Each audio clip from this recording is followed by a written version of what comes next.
दोस्तों, अगर आपको ये वीडियो थोड़ा सा भी पसंद आया तो प्लीज एक लाइक, कमेंट और चैनल को सब्सक्राइब जरूर से करें। आज के लाइक्स का टारगेट है 200 लाइक्स। मुझे पता है आप इसे पूरा कर लेंगे क्योंकि आप हैं सुपर अमेजिंग। तो चलिए शुरू करते हैं। दुनिया पर एक वायरस ने हमला कर दिया जिससे इमेजेस मोसैक जैसी दिखने लगी। यह हकीकत में घुस गया था। माइमेटिक वायरस की ताकत सोच को बदलने की थी, लेकिन यांग शिनशिन ने जो बदला वो थे उस दुनिया के मूल नियम जो क्रिएटर ने बनाए थे। मोसैक आसमान पर इस तरह फैल गया जैसे वो कोई समतल सतह हो, पूरे आसमान को ढकते हुए। फिर उस समतल मोसैक से नुकीले सिर निकले जो असल में काले तीर थे, मोसैक जैसे माइमेटिक तीर। वायरस घुस चुका था। यांग शिनशिन का दायां हाथ जैसे भगवान का हाथ था जो सब कुछ कंट्रोल कर रहा हो। धीरे से नीचे दबाया। एक पल में सारे माइमेटिक तीर फट गए और पागलों की तरह जमीन की ओर गिरने लगे। किसी को भी इन मोसैक जैसे तीरों से कोई जानलेवा खतरा नहीं लगा, लेकिन स्वाभाविक रूप से म्यूटेंट्स ने अजीब चीजों से बचने की कोशिश की। सभी बचने की कोशिश कर रहे थे सिवाय जांगी की टीम के, क्योंकि यांग शिनशिन का माइमेटिक वायरस उन पर अच्छा असर डाल रहा था। बहुत सारे तीर आसमान से बरसने लगे, इतने घने कि बचने की कोई जगह नहीं बची। म्यूटेंट्स पूरा जोर लगा रहे थे बचने को, लेकिन ज्यादातर को इन तीरों की ताकत का अंदाजा नहीं था।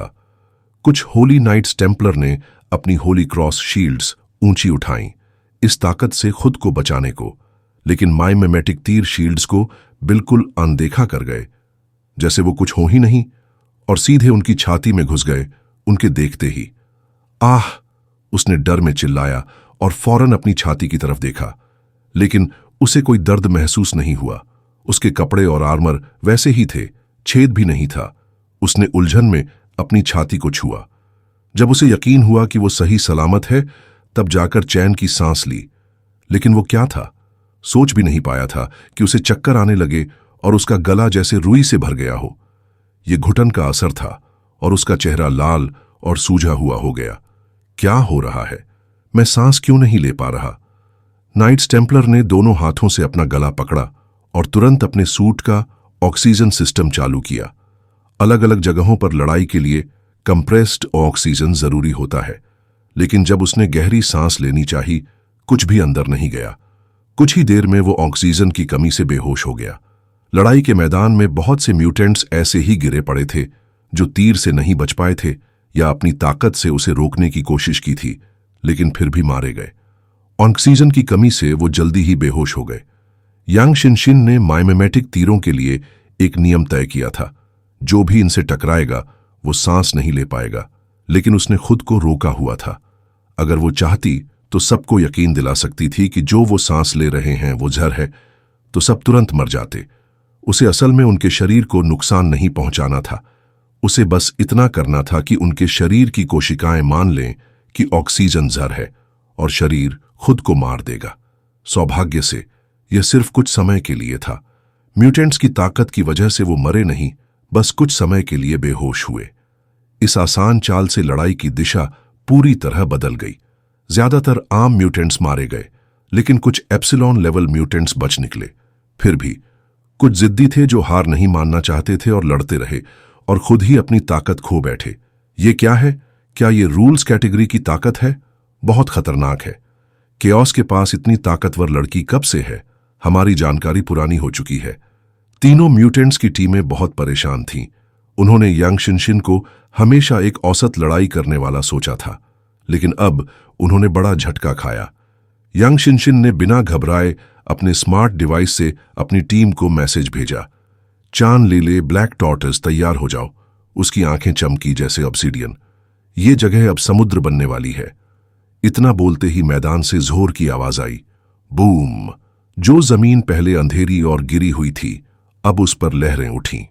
वो अब सख्त और समतल जमीन नहीं थी, बल्कि समुद्र बन चुकी थी। माइमेटिक वायरस ने जमीन को यकीन दिला दिया कि वो पानी है और मिट्टी पानी की तरह बहने लगी। चान लीले और ब्लैक टॉर्टस को पहले से बता दिया गया था, तो वो घबराए नहीं। फैटी सू ने अपना 9 कांटे वाला रेक ऊंचा उठाया और सामने समुद्र में जोर से पटका। Eternal Frost! गहरे नीले रंग की ठंडी लहर फैली और समुद्र में खड़े म्यूटेंट्स को जमा दिया। हरामखोर! अपने शरीर को जमे देख एलाइड फोर्सेस के म्यूटेंट्स खुद को छुड़ाने लगे, लेकिन तभी एक विशाल जानवर समुद्र से कूद पड़ा। हुश हुश हुश! विशाल ब्लैक टॉर्टोइस हवा में घूमता हुआ स्पिनिंग टॉप की तरह दुश्मनों पर गिर पड़ा। Giant water chariot black tortoise spinning top में बदल गया और दुश्मनों को उड़ा दिया। लड़ाई का नजारा पल में बदल गया। मौका चूकते ही हार पक्की थी। जंगी की टीम पहले से तैयार थी। वो बस इसी मौके का इंतजार कर रही थी। पल भर में मैदान उलट गया। यंग शिनशिन ने सभी को कहा कि दुश्मनों को सच में न मारे। जब तक सामने वाला पहले हमला न करे, जान बख्शना बेहतर होगा, क्योंकि दूसरी टीम भी यही कर रही थी। सब टॉप लेवल म्यूटेंट्स थे, उन्हें रूल्स ऑफ द गेम मानने थे। जान लेकर कुछ हासिल नहीं होता। इसी समय इन्फिनिट कॉफिन के अंदर भी लड़ाई जारी थी। ऑलिव के हाथ में डेड सी स्क्रोल्स था और वो जांगी से लड़ रही थी। वो पवित्र चीज बहुत ताकतवर थी, जो अपने भक्तों की आस्था से एक मजबूत शील्ड बनाती थी। जांगी ने लिंग को घुमाकर फेंका। लिंग का सिर सीधे शील्ड से टकराया और उसकी खाली आंखें ऑलिव को घूरने लगीं। ऑलिव पीछे हटी, लेकिन शील्ड टूटा नहीं। इस समय लिंग का इंसानी शरीर सिर्फ एक खोल था। उसकी रक्षा तो परफेक्ट थी, पर वह बहुत ज्यादा ताकत छोड़ नहीं सकती थी। लेकिन जंग यी को जरा भी चिंता नहीं थी। जब उसकी रक्षा इतनी जबरदस्त थी, तो लड़ने का तरीका वही तय करेगा। चलो एक सीधी टक्कर हो जाए। डीमन गॉड्स आर्मर जलने लगा। पूरी आर्मर लाल हो गई और हर कोने से सफेद भाप निकलने लगी, जिससे उसकी ताकत अपने चरम पर पहुंच गई। तो फिर ये आज जमा लेते हैं। जंग यी ने लिंग को पूरी ताकत से घुमाया। ये टक्कर देने के लिए अपना सब कुछ लगा दिया। बैंग! लिंग के शरीर का आधा हिस्सा ऑलिव की शील्ड से टकराया और जमीन जोर से हिल गई। ऑलिव का शरीर कांपा और उसकी शील्ड में आखिरकार दरार आ ही गई। जंग यी के होठों पर मुस्कान आ गई। चाहे ईस्टर्न ऑर्थोडॉक्स चर्च के पास कितने भी अनुयायी हों, ये होली सी नहीं है। ऑलिव, मुझे लगता है तुम अब ज्यादा ताकत नहीं खींच सकते। उसके चेहरे पर एक बुरी मुस्कान थी। अगर तुम आज हारते हो, तो ये डेड सी स्क्रोल्स मेरी होंगी। जंग यी जोर से हंसा और खुद को बहुत बड़ा समझ रहा था, जबकि सामने वाला बस सह रहा था। ऑलिव का दिल धड़कने लगा। अगर वो यहां मर भी जाए तो कोई बात नहीं थी। एक कार्डिनल के रूप में वो बहुत पहले से बलिदान को तैयार था, लेकिन डेड सी स्क्रोल्स किसी और के हाथ नहीं लगनी चाहिए। ऑलिव ने चारों ओर देखा। इन्फिनिट कॉफिन ने पूरे इलाके को बंद कर दिया था। वो अपनी ताकत से असली डेड सी स्क्रोल्स की जगह नकली रखना भी चाहता तो मुश्किल था। दूर से ओडिन, जो हार नहीं मानता था, एक साथ दोनों हाथों से दो बड़े बिजली के भाले बनाए। वह दांत भींचकर गुस्से में जंग यी को घूर रहा था। क्योस, मुझे नहीं लगता कि तुम्हारी ताकत सच में अजेय है। ले ये! जंग यी ने भौहें चढ़ाईं और तभी चांदी जैसा थंडर स्पीयर गुमिर और काला एंथ हॉग उसके सामने आ गया। इस बार जांगी ने उसका वार सोखा नहीं। ओडिन की बात एक हद तक सही थी। वो उसकी हमलों को अनंत तक नहीं सोख सकता था, न ही उन्हें वापस भेज सकता था। एक बार ओडिन का बिजली भाला छूटता तो वह हर हाल में जांगी को निशाना बनाता, लेकिन ओडिन की मौजूदा ताकत से उसके भालों को इतनी एनर्जी देने के लिए हजारों वार करने पड़ते कि वो जांगी की डायमेंशनल स्पेस को भर सके। क्या यह मानना इतना मुश्किल है कि तुम अब पहले जैसे नहीं रहे? ओडिन, तुम अब दुनिया के सबसे ताकतवर नहीं हो। सच स्वीकार करो।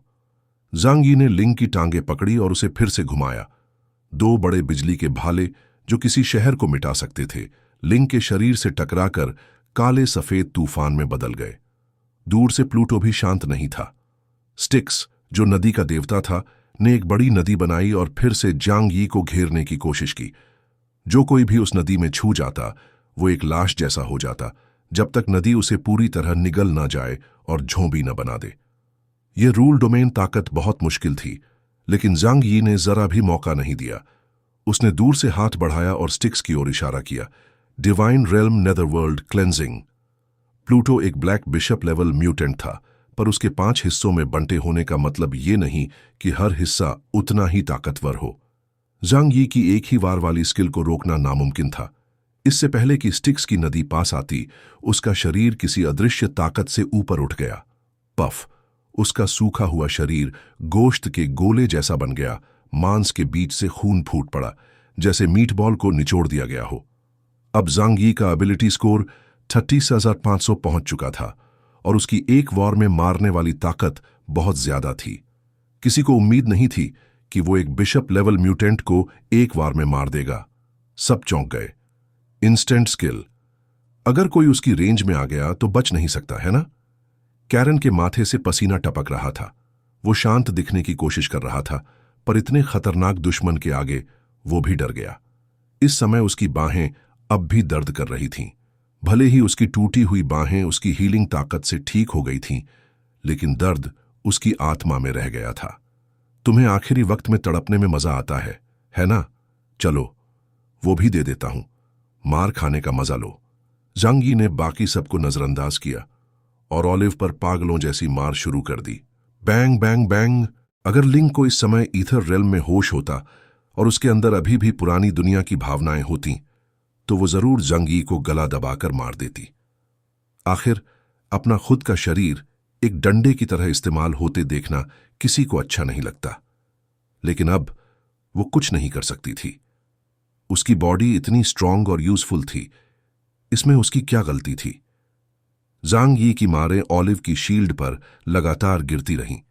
शील्ड मोटी थी, पर ऑलिव लगातार पवित्र श्लोक पढ़ रहा था, जिससे अजीब असर हो रहा था।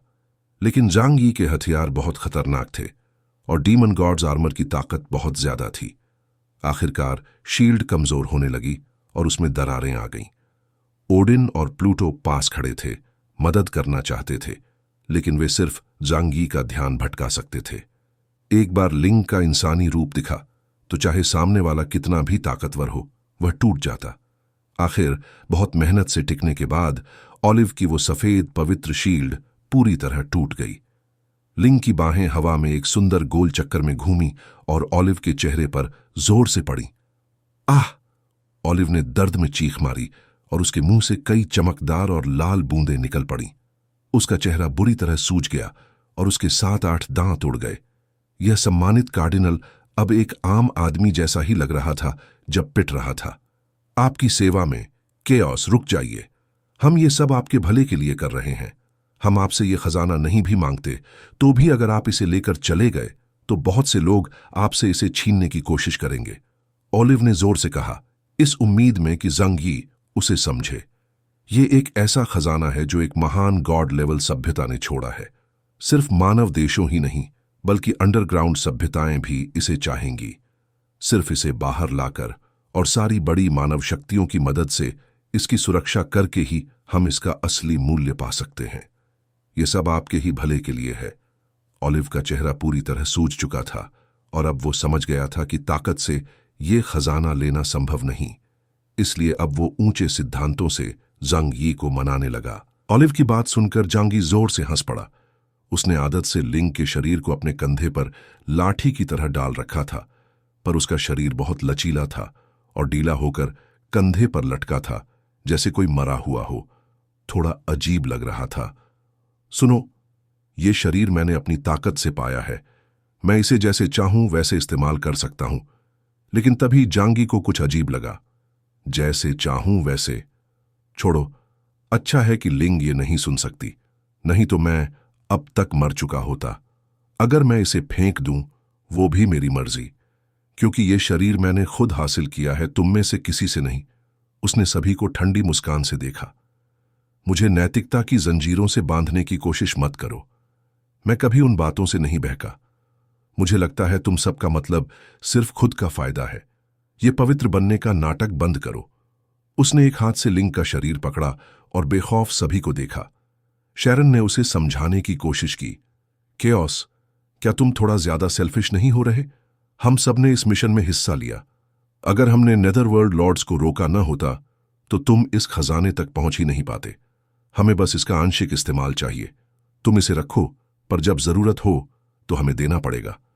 शैरन नरमी से बोल रहा था। डर था कि जांग यी लिंग के शरीर के साथ हमला न कर दे। माफ करना, मैं अपनी चीजें किसी से शेयर नहीं करता, यही मेरा तरीका है। जांग यी ने लिंग को ऊपर उठाया। उसके चेहरे पर मुस्कान और बढ़ गई, थोड़ी पागल जैसी। सबको बुरा एहसास हुआ। केओस, क्या करने वाले हो? जांग यी ने ठंडी हंसी हंसी। तुम सबने मुझ पर बिना इजाजत हमला किया, मुझे घेरा और सोचते हो इसका कोई अंजाम नहीं होगा। आज यहां मौजूद हर एक का सिर फूटेगा, तभी कोई यहां से जाएगा। जैसे ही उसने ये कहा, जंगी सबके सामने से गायब हो गया। अगली पल वह शैरन के सामने था। खूबसूरती से घूमा और लिंक को हथियार बनाकर कैरन के पेट पर जोर से मारा। पफ! कैरन का पेट ढंस गया और उसने रात का खाना उगल दिया।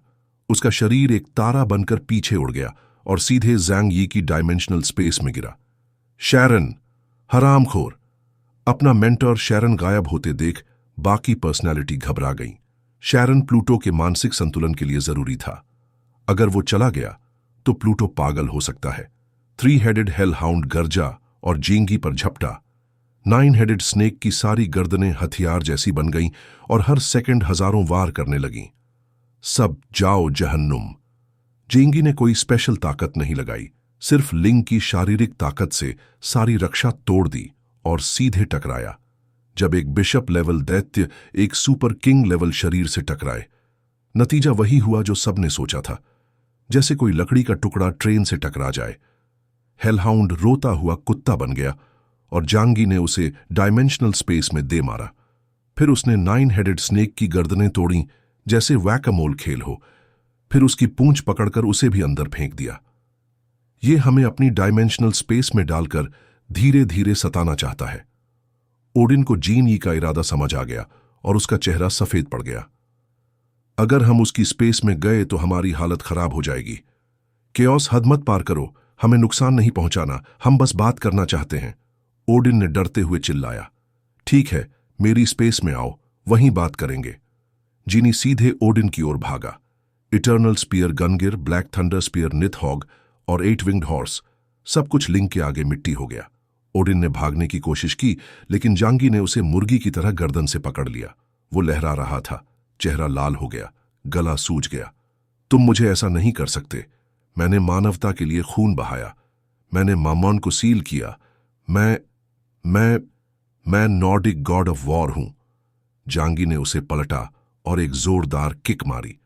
वो फुटबॉल की तरह उड़कर डायमेंशनल स्पेस में चला गया। बहुत बना फिरता है, मेरे सामने नाटक क्यों कर रहा था? आह! ओडिन की चीख एकदम बंद हो गई। अचानक जांगी ने स्पेस में कंपन महसूस किया। ऑलिव और कैरन की बाकी पर्सनैलिटी ने मिलकर जांगी की इन्फिनिट कॉफिन को तोड़ने की कोशिश की ताकि भाग सकें। ये हंसा, क्या तुम लोग सच में सोचते हो कि इस एरिया में आकर भाग सकते हो? इन्फिनिट कॉफिन तोड़ना चाहते हो? मजाक हो क्या? यहां तक कि ब्लैक बिशप भी आसानी से इसकी दीवारें नहीं तोड़ सकता। जब वो अब भी लड़ रहे थे, जांगी फिर से लिंक को लेकर उन पर टूट पड़ा। बाकी सबके चेहरे डर से पीले पड़ गए। ऑलिव ने बाएं हाथ से डेड सी स्क्रोल्स उठाया और दाएं हाथ में पवित्र तलवार चलाई। तलवार से निकली आग एक विशाल फायर ड्रैगन में बदल गई और जांगी की ओर दौड़ी। निक्स, रात की देवी, ने हाथ उठाया और अंधेरे में तारों की रोशनी बनाई। उसके हाथ की डार्क प्लैनेट एक जादुई क्रिस्टल बॉल जैसी थी, रहस्यमय और सुंदर। फिर उसे एक ताकतवर ऊर्जा बीम निकली और जिंगी की ओर चली, लेकिन जिंगी ने लिंक के शरीर को सामने कर दिया। सारी अटैक्स छूते ही गायब हो गईं। ऑलिव का चेहरा हरा पड़ गया। ऐसे चीटिंग करने वाले से कोई कैसे लड़े? मैं समझ गया, मैं सब समझ गया। क्या समझा? बिल्कुल, टियानू पैलेस में जो हुआ वो सब। लाइट डोर को बंद हुए महीना हो गया, पर इचिगार्ड आज तक नहीं लौटा, जैसे मर गया हो। लेकिन जांग यी और यांग शिनशिन वापस लौटे और उनके पास अब ऐसी ताकत है जो समझ से बाहर है। सबसे जरूरी सवाल था, जांगी को कैसे पता चला कि लिंग का शरीर मामन के दिल में है और उसे कैसे यूज करना है? जवाब यह था कि जांगी ही चर्नोबिल का आखिरी विजेता था। जहां तक इचिगार्ड की बात है, वो शायद मर चुका था और उसे जांगी ने ही मारा था। ऑलिव बहुत परेशान था। अगर उसे पहले से पता होता कि ऐसा होगा तो वो कभी जिंगी को नहीं बुलाता। वो नियम तोड़ देता और बाकियों को की किंगडम में भेज देता ताकि वे एल्जिनिनस का भाला हासिल कर लें। उसे लगा था कि उसकी प्लानिंग परफेक्ट है और वही सबसे बड़ा फायदा उठाएगा, लेकिन जांगी ने उसे चकमा दे दिया। अब पछताने का कोई फायदा नहीं था। जांगी ने उनके अटैक की परवाह नहीं की, दौड़ा और हर किसी को एक एक किक मारकर अपनी डिमेंशनल स्पेस में भेज दिया। तीनों बिशप लेवल म्यूटेंट्स अब जांगी की डायमेंशनल स्पेस में थे, जहां उन्हें समय टूटने बिखरने जैसा दर्द सहना पड़ा। जांगी को कोई फर्क नहीं पड़ा। वो उन्हें थोड़ी देर के लिए वहां रखेगा और बाद में बात करेगा जब वे शांत हो जाएंगे। उसने इन्फिनिट कॉफिन को बाहर निकाला। इस समय तक बाहर की लड़ाई में उसकी साइड को बड़ा फायदा मिल चुका था। जिंगी को कोई हैरानी नहीं हुई। जब उसके साथ सैलाडिन और यांग शिनशिन जैसे लोग थे तो इस लड़ाई में जीतना पक्का था। लड़ाई बंद करो, ये युद्ध खत्म हो चुका है। तुम्हारे लीडर्स अब मेरे हाथ में हैं। अब ये बेकार की लड़ाई मत जारी रखो। जांगी ने आसमान में ऊंचा उड़ते हुए माइक से चिल्लाया। जैसे ही उसने ये कहा, पूरी लड़ाई चुप हो गई। सबने ऊपर उसकी तरफ देखा, लेकिन किसी को वो बिशप्स नहीं दिखे। सबके चेहरे पर डर दिखा। क्या केओस ने बिशप्स को मार दिया? सीरियल का चेहरा काफी गुस्से से भर गया। जांगी ने शांत होकर कहा, चिंता मत करो, वो सब जिंदा हैं। मैंने उन्हें बस बंद कर दिया है ताकि वे शांत हो जाएं। अब तुम लोग भी रुक जाओ वरना। उसकी बात वहीं रुक गई, लेकिन उसकी नजर इतनी तेज थी कि सबके रोंगटे खड़े हो गए। अगर जांगी चाहता तो किसी को भी 1 सेकंड में मार सकता था। तुम मिडलिन, एंजल ऑफ द सन, और serial, angel of the moon, अपने हेडक्वार्टर वापस चले जाओ। मिडलिन ने ऊपर देखा और जांगी से कुछ कहने की कोशिश की, लेकिन फिर बोला, योर एक्सेलेंसी केओस, आपकी ताकत काबिल ए तारीफ है। भले ही हम में कुछ गलतफहमियां रही हों, हम सब इंसानियत के फ्यूचर के लिए ही लड़ रहे थे। तो ये इंटरनल कंपटीशन अच्छी बात है। कृपया हमारे बिशप को मत मारिए। जिंगी ने ठंडी आवाज में कहा, उन्हें मौत से तो बचाया जा सकता है, लेकिन सजा से नहीं। जब उन्होंने मुझे चारों तरफ से घेरा तब उन्हें इसके नतीजे पता होने चाहिए थे। जांगी यांग शिनशिन के पास गया और बोला, हम सबको यहां से निकल जाना चाहिए। सैलाडिन जांगी के पास आया और उसे बड़ी अजीब निगाहों से देखा। एक तरफ तो उसकी रिस्पेक्ट कर रहा था, लेकिन दूसरी तरफ कंफ्यूज भी था। सिर्फ 1 महीने में जांगी की ताकत इतनी बढ़ गई थी कि उसने 3 बिशप लेवल म्यूटेंट्स को अकेले हरा दिया था, और उनमें से 2 तो ब्लैक बिशप की ताकत वाले थे। लेकिन जांगी पर एक खरोंच तक नहीं थी। इतनी ताकत डरावनी थी, लेकिन एक तरह से ये अच्छी बात भी थी, क्योंकि ईस्टर्न ऑर्थोडॉक्स चर्च की जगह अब उनकी प्यूपिल ऑर्गेनाइजेशन केओस के करीब आ सकती थी। सलाडिन को तसल्ली हुई कि उसने सही साइड चुना। जोंगी ने ब्लैक टॉर्टर्स को बुलाया और कहा, चलो उसी रास्ते से वापस चलते हैं, अंडरसी टनल से। ठीक है, कोई प्रॉब्लम नहीं। ब्लैक टॉर्टस ने अपने फ्लिपर्स हिलाए और अब वो जिंगजी से थोड़ा डरने लगा था। जिंगजी सबको लेकर निकलने की तैयारी में था। रुको, योर एक्सेलेंसी केओस, जाने से पहले क्या आप हमारे लीडर्स को छोड़ेंगे नहीं? अस्कार्ड्स हेला ने चिल्लाया। जांगी ने कहा, चिंता मत करो, मुझे उनसे अभी कुछ बातें करनी हैं। उसने बाकियों की रोकने की कोशिश को नजरअंदाज किया और सीधे ब्लैक टॉर्टस से कहा, चलो अंडरसी टनल की तरफ। क्या वो लोग वहां ठीक रहेंगे? अंकल यू ने पीछे मुड़कर पूछा, थोड़ी चिंता के साथ। भले ही दोनों साइड्स दुश्मन थीं, फिर भी किसी को मारने की कोशिश नहीं हुई थी। जांगी ने जवाब दिया, उन्हें वहीं रहने दो कुछ समय के लिए। मामन पूरी तरह से सील हो चुका है और नेदरवर्ल्ड का लॉर्ड गायब हो चुका है। अब वहां कोई खतरा नहीं है। चाहे वे 10 दिन रहें या आधा महीना, वो सब हाई लेवल म्यूटेंट्स हैं, मरेंगे नहीं। अंकल यू ने सिर हिलाया। ये बात समझ में आ गई। चैप्टर 2 सेप्टी, जिनलू की त्रासदी। वुल्वान एम्पायर की जाति ईवंग वंश की 5वीं पीढ़ी की थी। ये लोग दिखने में खड़े हो सकने वाले विशालकाय छिपकलियों जैसे थे, और रक्त संबंध के मामले में ये चिनलिंग माउंटेन्स के नीचे रहने वाले ड्रैगन क्लैन के बहुत करीब थे। ये दोनों ई होंग वंश की अलग अलग दिशा में विकसित हुई शाखाएं थीं, लेकिन ये दूर के रिश्तेदार सिर्फ खून का हल्का रिश्ता रखते थे और वर्षों से कोई संपर्क नहीं था। अगर होता तो टियन हाई सिटी की वो शर्मनाक घटना नहीं होती जहां हेडीज का gate keeper marshal Jinglu white dragon द्वारा दोनों बाजू कटवा बैठा। वुल्वन एम्पायर की इंपीरियल आर्मी के ग्रैंड मार्शल के ऑफिस में जिंगलू काले सैन्य यूनिफॉर्म में एक गोलाकार चेयर पर बैठा था। जब वो अपना डरावना ब्लैक बैटल आर्मर नहीं पहनता तो वह एक विशालकाय काले भूरे रंग की छिपकली जैसा लगता। वो आम वुल्वान सदस्य से ऊंचा और ज्यादा ताकतवर था। उसका चेहरा इंसानों जैसा था, बस सिर पर कुछ छोटे छोटे भूरे उभार थे। इंपीरियल फैमिली का सदस्य और पूरे एम्पायर की सेना का प्रमुख होने के कारण वह एम्पायर के सबसे ताकतवर लोगों में से एक था। यहां तक कि वुल्वान एम्पायर का एम्परर भी उसका सम्मान करता था, लेकिन एक संरक्षक देवता के रूप में जिंगलू कभी भी एम्पायर के आंतरिक मामलों में दखल नहीं देता था। वो अपनी जिम्मेदारी को भली भांति समझता था और जानता था कि उसकी असली सेवा युद्ध के लिए है। अपोकलिप्स के फूट पड़ने के बाद वह और भी सक्रिय हो गया, क्योंकि उसे बाहर की परिस्थितियों का मूल्यांकन करना पड़ता था। कमजोर जातियों का शिकार करना वुल्वान क्लैन को ताकतवर बनाता, जिससे जब पतन का दिन आता तो वो जमीन हथिया सकते। साथ ही उन्हें ज्यादा ताकतवर जातियों से भी सावधान रहना पड़ता था। ये कोई आरामदायक स्थिति नहीं थी, खासकर पिछले हमले के बाद। उसने जब खुद 1/3 सेना के साथ छठी पीढ़ी के इंसानों पर हमला किया और करारी हार झेली, तो उसकी प्रतिष्ठा एम्पायर में थोड़ा डगमगाई। क्या जिंगलू को व्हाइट ड्रैगन से नफरत थी? सच कहें, थोड़ी थी, लेकिन बहुत नहीं। अगर उनकी ताकत बराबर होती तो वो जरूर बदला लेने की सोचता।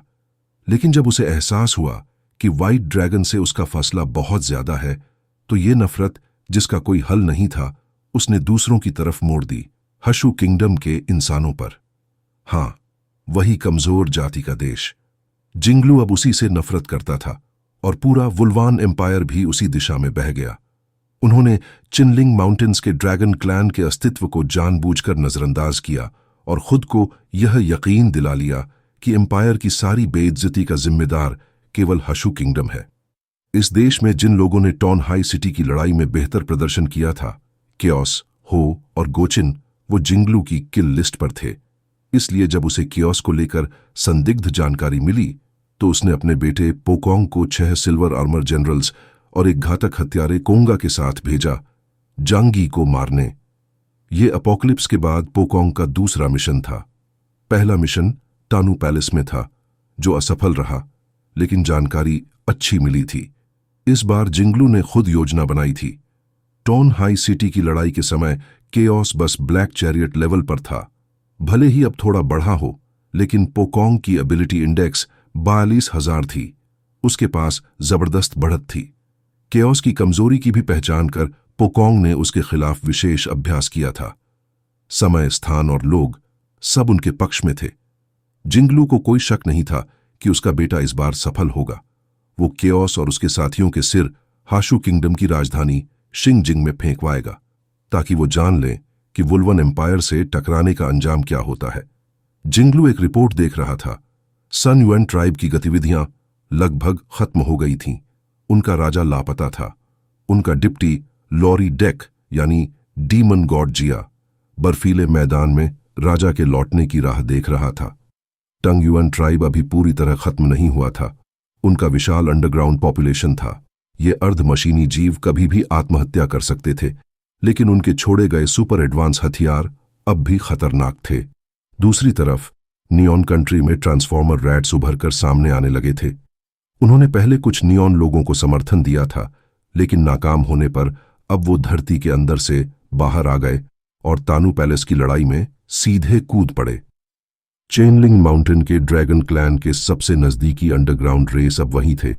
इनसे सावधान रहना जरूरी था। वीक वाटर एबिस वाले ड्राई सी एरिया से एक खास रास्ता गहरे अंडरग्राउंड समुंदर की तरफ जाता था। वहां से वुइशी का पानी सील्ड एरिया में आता था। ब्लैक टॉर्टस ने जिंगी से कहा, हमें डीप ब्लू किंगडम जाना होगा, फिर हशु किंगडम के सीपोर्ट जाना होगा। डीप ब्लू किंगडम, जांगी ने नाम दोहराया। उसे अंदाजा भी नहीं था कि समुंदर के नीचे छठी जनरेशन के इंसान भी रहते हैं। उनका भी वही कॉमन एंसेस्टर था, लेकिन बहुत पहले एक शाखा समुंदर में चली गई थी और मारोल क्लैन बन गई। जांगी को लगा शायद वेल्स जैसी क्रीचर्स जमीन से पानी में इवॉल्व होने के बीच की स्टेज थीं। अगर डीप ब्लू किंगडम के लोग मदद न करते, तो वुल्वन एम्पायर और अटलांटिस से लड़ना बहुत मुश्किल होता। वुल्वन एम्पायर, जांगी ने अपने सीने पर हाथ बांधे। उसकी आंखों में खतरनाक नफरत चमकी। वुल्वन एम्पायर ने बार बार उसकी जान लेने की कोशिश की थी। फमुचिंग को छोड़कर वही थे जो उसे सबसे ज्यादा करीब से मार सकते थे। शिनशिन, जांगी ने यंग शिनशिन को पुकारा। वो पास आई और बोली, भाई क्या हुआ? जंगी ने कहा, वुल्वान एम्पायर की सारी जानकारी इकट्ठा करो। सही समय आने पर हम उन्हें हमेशा के लिए खत्म कर देंगे। उसकी आवाज में गुस्सा भरा हुआ था। वो वाकई बहुत नाराज था। वो अब तक 2 बार मौत से बच चुका था, लेकिन कौन कह सकता है कि तीसरी बार नहीं होगी।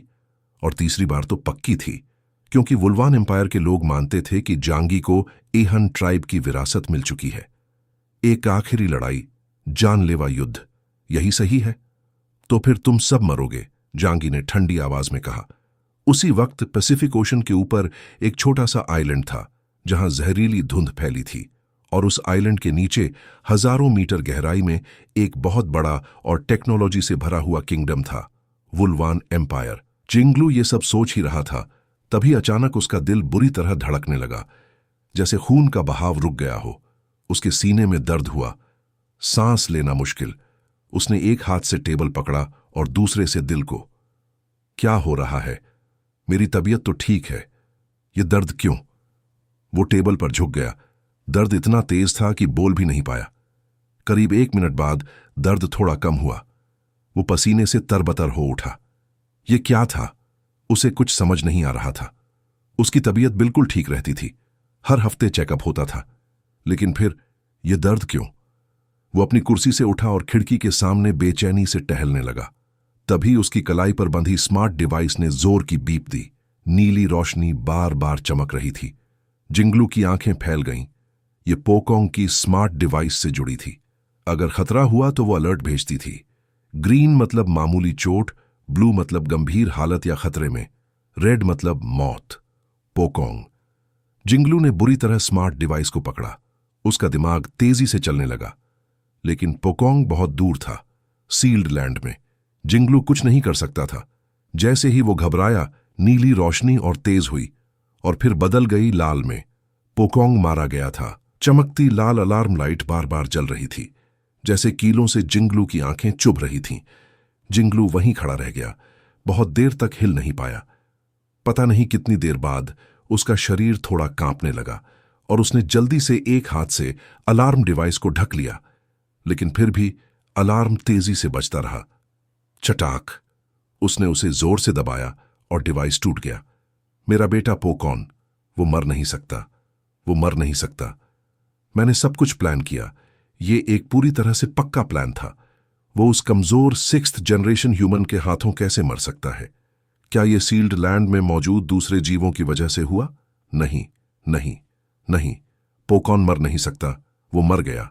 नहीं, वो मर नहीं सकता। वो क्यों मरा? मेरा बेटा, वो... जिंगलू का शरीर जमीन पर गिर गया जोर की आवाज के साथ। वुवान एम्पायर का गार्डियन डीटी होने के बावजूद उसका ताकतवर शरीर अपने बेटे को खोने के दुख को सहन नहीं कर पाया। पोकॉन उसका सबसे गर्व वाला बेटा था। छिपकली लोगों की बच्चे पैदा करने की क्षमता ठीक थी, लेकिन अंडरग्राउंड रेस की जनसंख्या सीमाओं की वजह से उसके सिर्फ 2 बेटे थे। वुलुवान एम्पायर के नियमों के अनुसार किसी भी जोड़े को 2 से ज्यादा बच्चे नहीं हो सकते थे। अगर ज्यादा होते तो उन्हें क्रिएटर द्वारा सजा दी जाती, और ये पूरी रेस के अंत तक जा सकता था। पोंग जिंगलू का दूसरा बेटा था, और उसका सबसे अच्छा बेटा भी। 10 साल पहले उसका बड़ा बेटा अचानक बोला कि वो मेल लिजर्ड नहीं बनना चाहता, और उसने सर्जरी करवाकर खुद को फीमेल बना लिया। इसलिए पोंग जिंगलू की शान और खुशी बन गया, उसका सबसे कीमती खजाना। सौभाग्य से पोंग में भी टैलेंट था, और उसने अपने अच्छे जीन्स को अपनाया और हमेशा इंपीरियल आर्मी का एक शानदार वॉरियर रहा। दुनिया के अंत के बाद सरफेस ड्वेलर्स की मास एक्सटिंक्शन के कारण स्पिरिचुअल पावर गायब हो गई। जिंगलू के प्लान के तहत पोकॉन बहुत जल्दी एम्पायर का सबसे ताकतवर वॉरियर बन गया। असल में उसका फ्यूचर बहुत ब्राइट था, और एक दिन वो जिंगलू की जगह लेता। लेकिन अब सब कुछ बर्बाद हो गया। जिंगलू अपनी डेस्क से टिक गया और बाहर की लाइट्स को खाली नजर से देखने लगा। थोड़ी देर बाद उसकी फीलिंग्स थोड़ा शांत हुईं। उसकी पहली सोच थी, बदला। हां, बदला। मेरा बेटा ऐसे ही नहीं मर सकता। इस सब का जिम्मेदार वो ह्यूमन केओस है। अगर उसे मारने नहीं गया होता तो मेरा बेटा जिंदा होता। ये सब केओस की गलती है। ये हशु किंगडम के ह्यूमंस की गलती है। जिंगलू की आंखें खून जैसी लाल हो गईं। एक पिता जो अपने प्यारे बेटे को खो चुका हो, वो कैसे शांत सोच सकता है? भले ही उसी ने पोकॉन को जांगी को मारने भेजा था, और भले ही जांगी ने कभी उनको उकसाया भी नहीं था, पर क्या ये मायने रखता है? कोई फर्क नहीं पड़ता। जिंगलू को बस अपने गुस्से और दुख का बाहर निकालना था। मारना ही उसका रास्ता था सब इमोशंस को निकालने का। और उसकी नजरों में 6th जनरेशन ह्यूमन सिर्फ नीच जानवर थे। जिंगलू को पक्का लग रहा था कि उसने असली गुनहगार ढूंढ लिया है। इसलिए उसने तुरंत अपना स्मार्ट डिवाइस ऑन किया और पूरे वुल्वान एम्पायर के मिलिट्री को बोला, वुल्वान एम्पायर, सभी जनरल्स, तुरंत मेरे ऑफिस में रिपोर्ट करो। उसने अपने तेज दांतों को रगड़ते हुए आवाज की, जैसे वो शाई की हड्डियां चबाना चाहता हो। मैं हू किंगडम के लोगों को सजा दूंगा जिन्होंने मेरे बेटे को मारा। Tian high city. जांगी की गैर मौजूदगी में मानजिंग पूरे तन हाई सिटी का मैनेजमेंट संभाल रही थी। वॉल्ट शैडो ट्रूप्स के लिए बी चोंगचिंग जांग यी के आदेशों के अनुसार 1st और 2nd लेवल के सैनिकों को ट्रेनिंग दे रहा था। युद्ध का अनुभव मिलने के बाद वॉल्ट शैडो ट्रूप्स अब काफी योग्य हो गए थे। जैसे कि गाउतियन वू, लू देहाई और दूसरे लोग तानहाई सिटी में ऑर्डर बनाए रखने की मेन फोर्स बन गए थे। दूसरे ग्रेट म्यूटेशन के बाद तानहाई सिटी के हजारों लोगों में से कुछ में म्यूटेशन आया था। डेंग की टेक्नोलॉजी ने उन्हें इकट्ठा किया, लैब में जांच की और उनकी पावर्स के अनुसार उनके भविष्य की प्लानिंग की। सब कुछ अर्थ सेंटिपीड फार्म में अच्छे से चल रहा था। फार्म का मालिक चिबिकाई एक स्ट्रॉ हैट पहनता था और हमेशा खुश रहता था। एक बड़ा टोकरा यूएन स्टोन्स लेकर फार्म आता था और अपने अर्थ सेंटिपीड्स को खिलाता था। अब ये अर्थ सेंटिपीड्स पूरी तरह से पालतू बन गए थे, जैसे बाघ के दांत निकाल दिए हों। ये हर दिन खाते पीते थे और मजे में रहते थे। अर्थ सेंटिपीड्स से ज्यादा अब ये चमकते हुए सुअरों की तरह थे। हम्फ हम्फ हम्फ। उन्हें तगड़ा और हेल्दी बढ़ते देखकर फ्रॉग बहुत खुश था।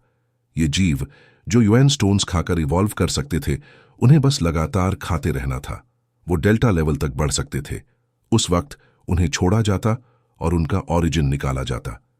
इस दिन फ्रॉग खुश होकर गाना गाते हुए अर्थ सेंटिपीड्स को खिला रहा था। धम! अचानक पूरी जमीन तेजी से कांपने लगी। फ्रॉग ने टोकरी छोड़ दी और ज्यादातर यूएन स्टोन्स जमीन पर गिर गए। अर्थ सेंटिपीड्स तुरंत दौड़े और उन्हें खाने लगे। फ्रॉग लगभग गिर ही गया। उसने अपना स्ट्रॉ हैट उठाया और दूर देखा। ये जो झटका था वो इतना तेज था कि टियन हाई सिटी के हर इंसान ने उसे महसूस किया। आजकल ह्यूमंस के लिए टांज हाई सिटी का इलाका ज्यादा बड़ा नहीं है, बस कुछ दर्जन किलोमीटर का है। ये जांगी के बनाए टियन हाई फोर्ट्रेस के आसपास बना हुआ है। अब यहां हर तरह की सुविधाएं बहुत एडवांस हो गई हैं। इस अचानक हिलने से फ्रॉग को कुछ गलत लगा। एक बीस्ट टाइप एबिलिटी यूजर होने के नाते वो फ्रॉग में बदलने के बाद साउंड वेव्स को इंसानों से कई गुना बेहतर महसूस कर सकता था। फ्रॉग ने दूर समुंदर की तरफ देखा। आसमान नीला था, कुछ हल्के सफेद बादल थे। उसने अपनी आंखें सिकोड़ लीं और उसके दिल में खतरे की आवाज गूंज उठी। उसी वक्त डेंग फैमिली की टेक्नोलॉजी ब्रांच ऑफिस में एक तेज अलार्म बजा। नहीं, ये सुनामी है, एक सुनामी आ रही है। सब लोग अंदर चले जाओ, बाहर मत आना, मत आना, जल्दी जल्दी जल्दी। भले ही टॉनहाई फोर्ट्रेस अब नहीं था, पूरा टियनहाई शहर बहुत ही एडवांस डिफेंस सिस्टम से लैस था। पहले की सुनामी घटनाओं के बाद यांग शिनशिन ने खासतौर पर बेस में एक सुनामी वार्निंग सिस्टम लगवाया था। भूकंप से आई सुनामीज बहुत जल्दी पहुंचती हैं, इसलिए वक्त पर चेतावनी देना मुश्किल होता है। लेकिन असली खतरा नेचुरल समुद्री आपदाएं नहीं थीं, वो थे ताकतवर दुश्मन। पीप पीप पीप। टॉनहाई सिटी के हर दिशा में तेज सायरन्स बजने लगे और सबके चेहरे बदल गए। उन्होंने तुरंत अपना काम छोड़ दिया और शेल्टर्स की ओर भागने लगे। आसमान शांत दिख रहा था, समुंदर अब भी नीला था और आसमान सुंदर, जैसे कोई खतरा नहीं हो। लेकिन जल्दी ही होराइजन पर एक काली लाइन दिखाई दी। वो तेजी से टॉनहाई सिटी की कोस्ट की ओर बढ़ रही थी। घर की देखभाल के लिए पीछे छोड़े गए बाइली चोंगचिंग तुरंत आसमान में उड़ गए और अपने स्मार्ट डिवाइस से झूम किया। जो उन्होंने देखा वो डरावना था। उन्होंने देखा कि सैकड़ों मीटर ऊंची पानी की दीवार टॉनहाई सिटी की तरफ दौड़ रही थी। बाइली चोंगचिंग की आंखें हैरानी से फैल गईं। आमतौर पर कुछ मीटर ऊंची सुनामी भी एक शहर को नष्ट कर सकती है, और ये तो सैकड़ों मीटर ऊंची थी। ऊपर से ये सब कुछ इतनी अचानक हुआ। किसी ने जरूर तियनहाई सिटी पर हमला किया है। ये किसने किया?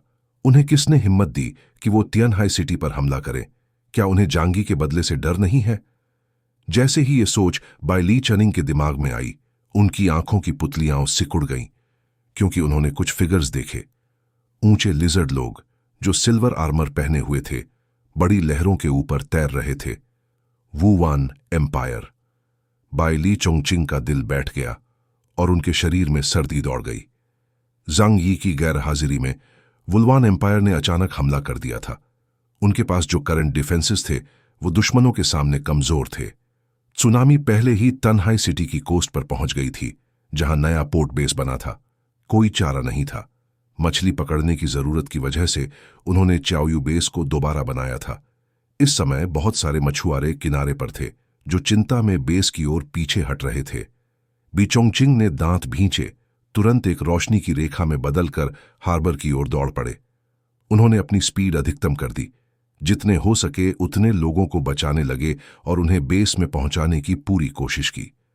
पोर्ट बेस का ज्यादातर हिस्सा अंडरग्राउंड था और पिछले टियन हाई सिटी के युद्ध के अनुभव से यह बहुत अच्छी तरह से वाटरप्रूफ किया गया था।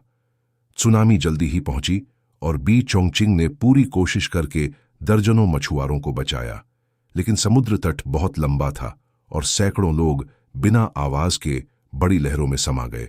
बी चोंगचिंग जल्दी से आसमान में पहुंचे, लेकिन इतने बड़े सुनामी में वो खुद भी खतरे में थे। एक अच्छी बात यह थी कि वुलवान एम्पायर के सिल्वर आर्मर वाले जनरल्स दूर से बस देख रहे थे और पास नहीं आए। वो ड्रैगन क्लैन के हस्तक्षेप से डर रहे थे। बी चोंगचिंग को यह बात समझ आई और यह उस समय की एकमात्र अच्छी खबर थी। कम से कम टियन हाई सिटी के लोगों के पास अब भी जीने का मौका था। बीप बीप बीप अलार्म जोर से बजा। सुनामी के आने और उसके दिखने के बीच में बहुत कम समय था। मीलों की दूरी में सबको इकट्ठा करना नामुमकिन था। बी चोंगचिंग के नेतृत्व में वॉल्ट शैडो ट्रूप्स पूरी तरह से एक्टिव हो गए।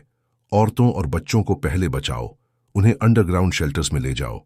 वॉल्ट शैडो ट्रूप के मेंबर्स, जब तक बाहर कोई सिविलियन बचा है तब तक खुद शेल्टर में मत जाना। बी चोंगचिंग की आवाज हर ट्रूप मेंबर के कानों में गूंजने लगी। वॉल्ट शैडो ट्रूप के मेंबर्स ने उस डरावनी सुनामी को देखा और उनके दिल कांपने लगे। अभी उनके पास भागने का मौका था, लेकिन बाई ली चोंगचिंग की बातों ने उन्हें पीछे हटने से रोका। अगर वो पीछे हटते तो कम से कम हजारों लोग इस खतरनाक सुनामी में मर जाते। डैम इट, चलो ये करते हैं। लुडहाई ने जमीन पर थूका, मरमान में बदला और तेजी से भागती भीड़ की ओर दौड़ा। वॉल्ट शैडो ट्रूप के करीब 100 मेंबर और दर्जनों रिजर्व मेंबर सब बाहर भेजे गए लोगों को बचाने के लिए। वो मौत से रेस कर रहे थे। ज्यादा से ज्यादा 10 मिनट में सुनामी शहर के इस हिस्से तक पहुंचने वाली थी। फ्रॉग ने अपनी आंखें छोटी की। वो बिल्कुल भी घबराया नहीं था। उसे मौत से कोई फर्क नहीं पड़ता था, लेकिन जंगी ने उस पर भरोसा किया था और उससे कहा था कि अर्थ सेंटिपीड्स का ध्यान रखे तो उसे फार्म की रक्षा करनी थी। अर्थ सेंटिपीड्स बहुत हाई सिक्योरिटी लेवल पर थे, इसलिए फ्रॉग ने सिक्योरिटी सेटिंग्स एक्टिव कर दी और पूरी अर्थ सेंटिपीड फार्म के ऊपर एलॉय की परतें आ गईं। फ्रॉग खुद बाहर कूदा।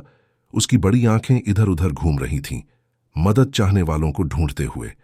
क्रोक, उसने अलॉय कवर से जोर से छलांग लगाई और सैकड़ों मीटर दूर उड़ गया। कुछ तेज मूव्स के बाद वो भागती भीड़ के बीच पहुंचा। एक लड़की को जो अपने माता पिता से बिछुड़ गई थी और जोर से रो रही थी, एक हाथ से उठाया और एक औरत को जिसकी टांग मुड़ी हुई थी दूसरे हाथ से उठाया। ध्यान रखो, कुचले मत जाना, आराम से निकासी करो।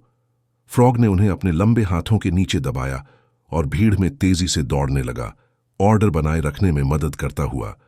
जब उसे और लोग मिले जो मदद के जरूरतमंद थे तो उसने उन्हें अपने मुंह में रख लिया।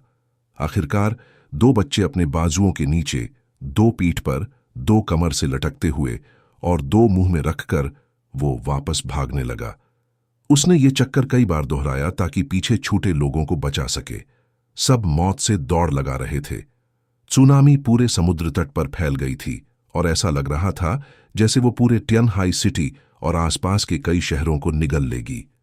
आसमान से नीचे देखने पर कोई देख सकता था कि सुनामी ने ईस्ट सी सिटी और टोन हाई सिटी के आसपास के 1000 किलोमीटर से ज्यादा इलाके को प्रभावित किया। धड़ाम, बहुत सारा समुद्री पानी पहाड़ों जैसा नीचे गिरा और टियन हाई सिटी, जिसे कुछ ही महीनों में फिर से बनाया गया था, को फिर से तबाही का सामना करना पड़ा। आखिरी ग्रुप के सिविलियंस को बचाने के बाद वॉल्ट शैडो ट्रूप के सदस्य अपना मिशन जारी नहीं रख सके और बस अपने कॉम्बैट सूट्स के सहारे उड़ गए। लेकिन जब उन्होंने पीछे देखा तो देखा कि समुंदर उनके घरों को डुबो रहा था, जिसे उन्होंने इतने सालों में बनाया था। एक पल में सड़कों, घरों, बाजारों और बच्चों के बनाए हुए स्नो पार्क सब गायब हो गए। कोई चीख पुकार नहीं थी जो बचाए नहीं जा सके। उन्हें मदद मांगने का भी समय नहीं मिला। वॉल्ट शैडो ट्रूप के सदस्य बहुत उदास थे। उन्होंने पूरी कोशिश की थी लोगों को बचाने की, लेकिन उनकी ताकत सीमित थी। बी चोंगचिंग दूर से उनके पास आए, लेकिन इस समय वो थोड़े मजेदार लग रहे थे, क्योंकि उनके सिर पर एक बड़ा फ्रॉग बैठा था। फ्रॉग के ऊपर लोग चढ़े हुए थे। धन्यवाद मिस्टर बाय, रिबिट। फ्रॉग ने मुंह खोला, जिसमें 2 छोटे सिर अभी भी सदमे में थे। मैं उड़ नहीं सकता, तो तुम्हारे सिर पर चढ़ना पड़ा। इट्स ओके, लेकिन अगर तुम थोड़े छोटे होते तो बेहतर होता, बाय ली चोंगचिंग ने जवाब दिया। इस समय बी चोंगचिंग का हुलिया काफी मजेदार लग रहा था और बाकी सभी लोग हंसी रोक नहीं पा रहे थे। तियानहाई सिटी फिर से तबाह हो चुका था और ये दृश्य सबको जाना पहचाना लग रहा था। ये सच में एक ऐसा शहर बन गया था जिस पर मुसीबतें बार बार आती थीं।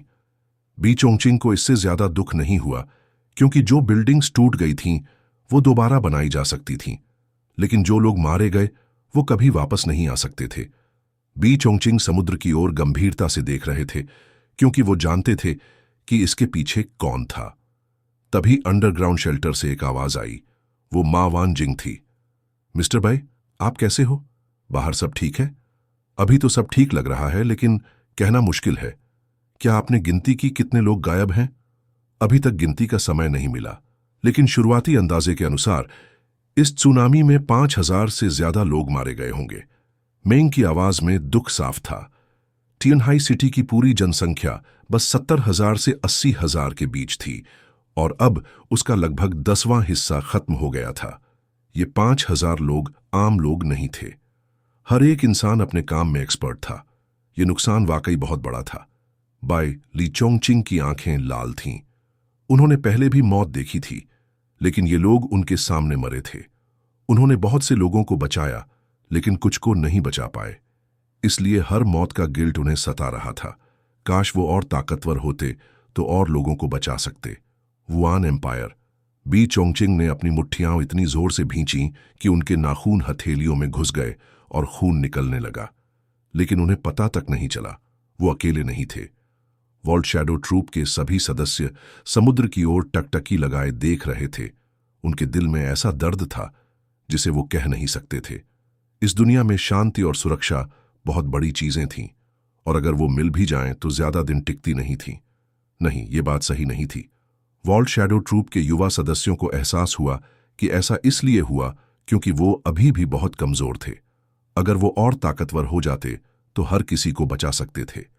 एक आवाज आई, एक 16 साल के वॉल्ट शैडो ट्रूप रिजर्विस्ट से, जो अपॉक्लिप्स से पहले बच्चा था, लेकिन अब अपॉक्लिप्स ने उसे जल्दी बड़ा कर दिया था और उसे सबकी सुरक्षा की जिम्मेदारी का एहसास हो गया था। आज का दुखद नजारा पहली बार देखा था और उसे स्वीकार करना बहुत मुश्किल लग रहा था। जाओ और ताकतवर बनो। बी चोंगचिंग ने उसके कंधे पर हाथ रखा। वो ड्रिल सार्जेंट, जो हमेशा सख्त और बेरहम लगता था, आज पहली बार थोड़ा नरम दिखा। सिर्फ जब तुम काफी ताकतवर बनोगे तभी तुम सबको बचा सकोगे जिनकी रक्षा करना चाहते हो। बी चोंगचिंग ने गहरी सांस ली। एक तूफान आ रहा है। उन्हें नहीं पता था कि वो जांगी को ये सब कैसे बताएंगे जब वो लौटेगा। वो सैंक्चुअरी की रक्षा करने में बुरी तरह से असफल हो चुके थे, लेकिन उन्हें यह भी चिंता थी कि अगर वुल्वन एम्पायर ने सच में हमला करने का इरादा किया है तो ये सुनामी अंत नहीं बल्कि शुरुआत है। बी चोंगचिंग ने जांगी से सीधे संपर्क नहीं किया। जांगी ने जाने से पहले बताया था कि उसका मिशन बहुत जरूरी है और वो खुद खतरे में होगा। बी चोंगचिंग ने उसे परेशान करने की हिम्मत नहीं की। उन्हें डेंग शिनोंग की बात याद आई कि अगर कुछ हो जाए तो जू शांग से संपर्क मत करो, बल्कि डेंग फैमिली के पास जाओ, वही ज्यादा मदद करेंगे। तो उन्होंने अपने कम्युनिकेशन डिवाइस का इस्तेमाल किया और ब्लिजर्ड सिटी में दूर डेंग फैमिली के हेड डेंग युएन बुआ से संपर्क किया। मिस्टर डेंग, मैं बाय ली चोंगचिंग बोल रहा हूं। तियानहाई सिटी में बहुत बड़ा हादसा हुआ है। ये वुल्वान एम्पायर था। इस वक्त डेंग युएन बॉय को भी ब्लिजर्ड सिटी में कोस्ट से खबर मिल गई थी। उनका चेहरा गंभीर हो गया और उन्होंने बीचोंगचिंग से कहा, सिर्फ तियानहाई सिटी नहीं, मुझे लगता है कुछ जगहें ऐसी हैं जिन्हें तियानहाई सिटी से भी ज्यादा नुकसान हुआ है। बीचोंगचिंग ने सोचा और चेहरा बदल गया। आपका मतलब ईस्ट सी सिटी है? तियानहाई सिटी की जनसंख्या 1 लाख से कम थी, लेकिन ईस्ट सी सिटी समुंदर के पास थी और ईस्ट सी रीजन की कैपिटल थी, जहां 10 लाख से ज्यादा लोग रहते थे। उनमें करीब 2 लाख नेवी सोल्जर्स थे। अगर इतनी बड़ी सुनामी ईस्ट सी सिटी से टकराई तो नुकसान का अंदाजा लगाना भी मुश्किल होगा। असल में ईस्ट सी सिटी का नुकसान सबकी सोच से बहुत ज्यादा था, क्योंकि किसी को नहीं पता था कि वहां के सारे एप्सिलॉन लेवल म्यूटेंट्स शहर में नहीं थे। इस समय ब्लैक टॉर्टोइस, वर्मिलियन बर्ड और ली चोंगगोंग अब भी सील्ड लैंड में थे। सैकड़ों मीटर ऊंची लहरें एक डूम्सडे लेवल डिजास्टर थीं, जो एक बड़े शहर को आराम से डुबो सकती थीं। समुंदर में मौजूद जहाज और सबमरीन्स पूरी तरह तबाह हो गए और बड़ी लहरें शहर में घुस आईं, जिसने इस न डूबने वाले एयरक्राफ्ट कैरियर को लगभग पूरी तरह नष्ट कर दिया। इस क्रिटिकल समय में लाई ग्वांगशाओ ने इमरजेंसी इवैक्यूएशन प्लान एक्टिव किया। ईस्ट सी सिटी में कई बड़े शेल्टर्स थे, जैसे तियानहाई सिटी में होते हैं, जो न्यूक्लियर हमलों से बचने के लिए अंडरग्राउंड बनाए गए थे। बहुत सारे लोग नीचे छिप गए, जबकि कुछ लोग एयरक्राफ्ट से ऊपर की ओर चले गए। कमांडर इन चीफ होने के नाते लाई ग्वांगशाओ को सोचने का वक्त नहीं मिला और उन्होंने अंडरग्राउंड जाकर ईस्ट सी सिटी की रक्षा करने का फैसला किया। 2 घंटे से भी कम समय में यह बड़ी सुनामी साउथ ईस्ट कोस्ट के दर्जन भर शहरों को निगल गई और 30 से ज्यादा शहरों को प्रभावित किया। लहरें तट से टकराईं और ठंड इतनी ज्यादा थी कि जो लोग बच भी गए उनके लिए जिंदा रहना बहुत मुश्किल हो गया। ये बड़ी सुनामी पूरी दुनिया को हिलाकर रख गई। शिंजिंग रीजन ने तुरंत एक्सपर्ट्स को बुलाया, जिन्होंने बताया कि इतनी तेज, बड़ी और विनाशकारी सुनामी नेचुरल नहीं हो सकती। ये या तो किसी सुपरनेचुरल हथियार से आई थी या फिर किसी ताकतवर म्यूटेंट द्वारा बनाई गई थी। कई चर्चाओं के बाद यही बात सबसे करीब लगी सच्चाई के।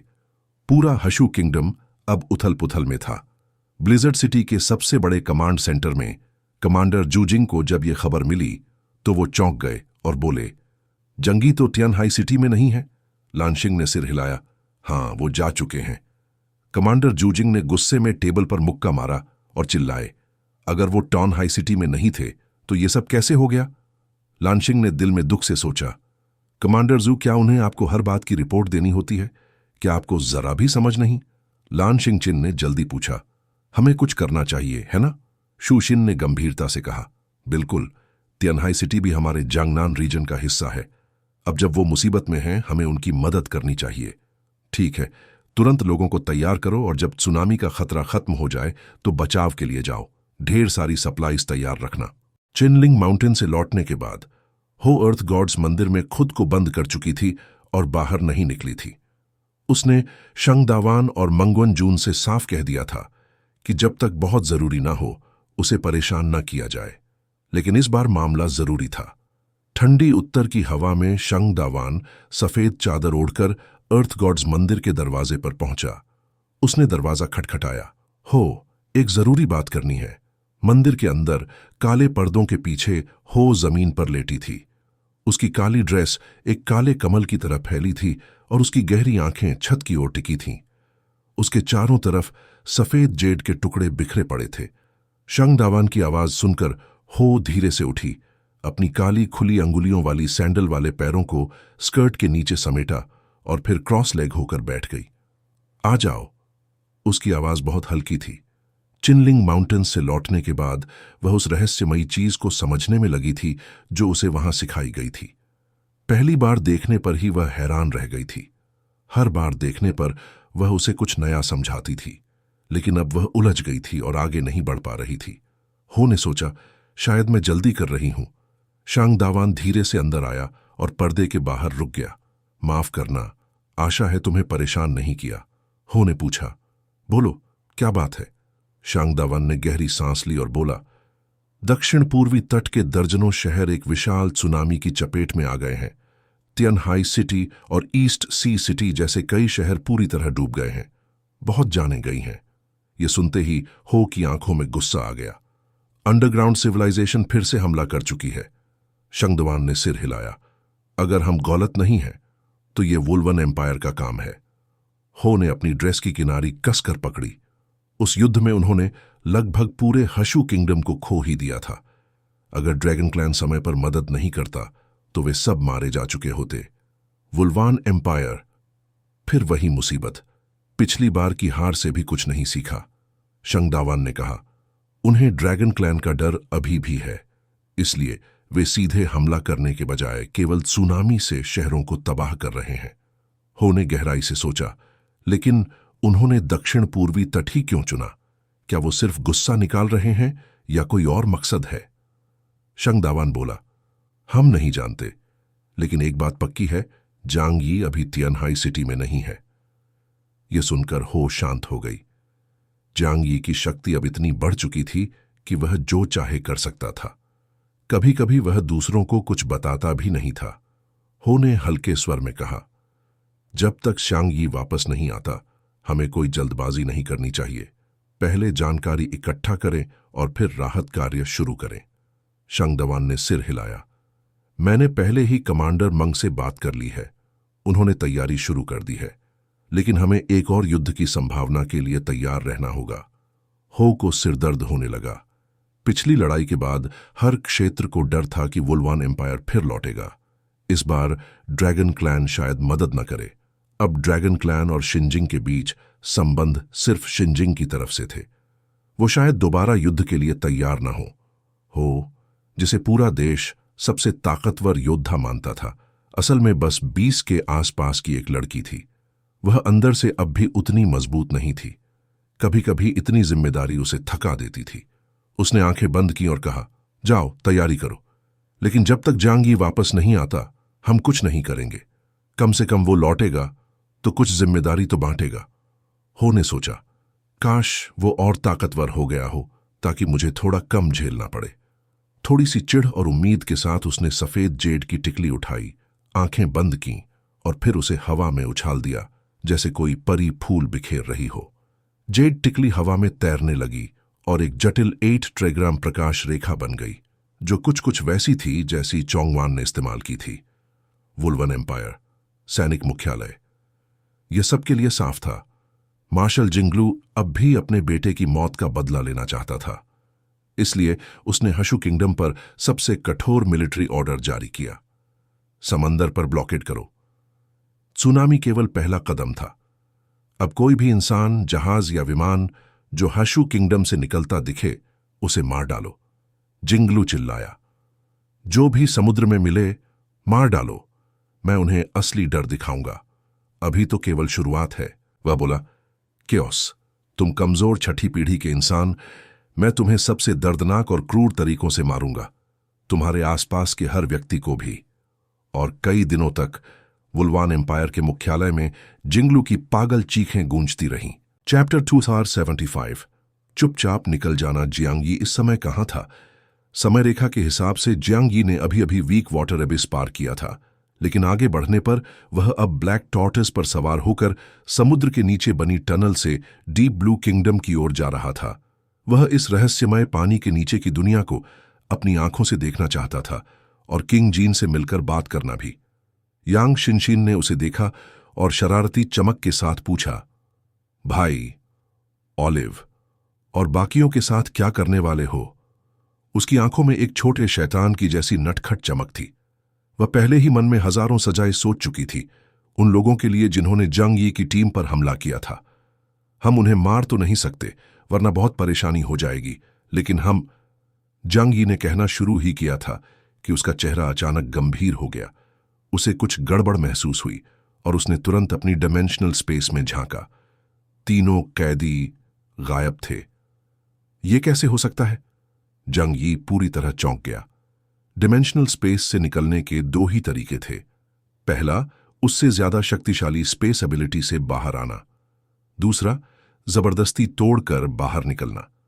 दूसरे तरीके को वो महसूस कर सकता था, पर ऐसा कुछ हुआ नहीं, और उन लोगों में किसी के पास इतनी शक्तिशाली स्पेस एबिलिटी नहीं थी। तो वो गए कहां? क्या ये सब अल्लाह के हाथ में मौजूद डेड सी स्क्रोल से जुड़ा है?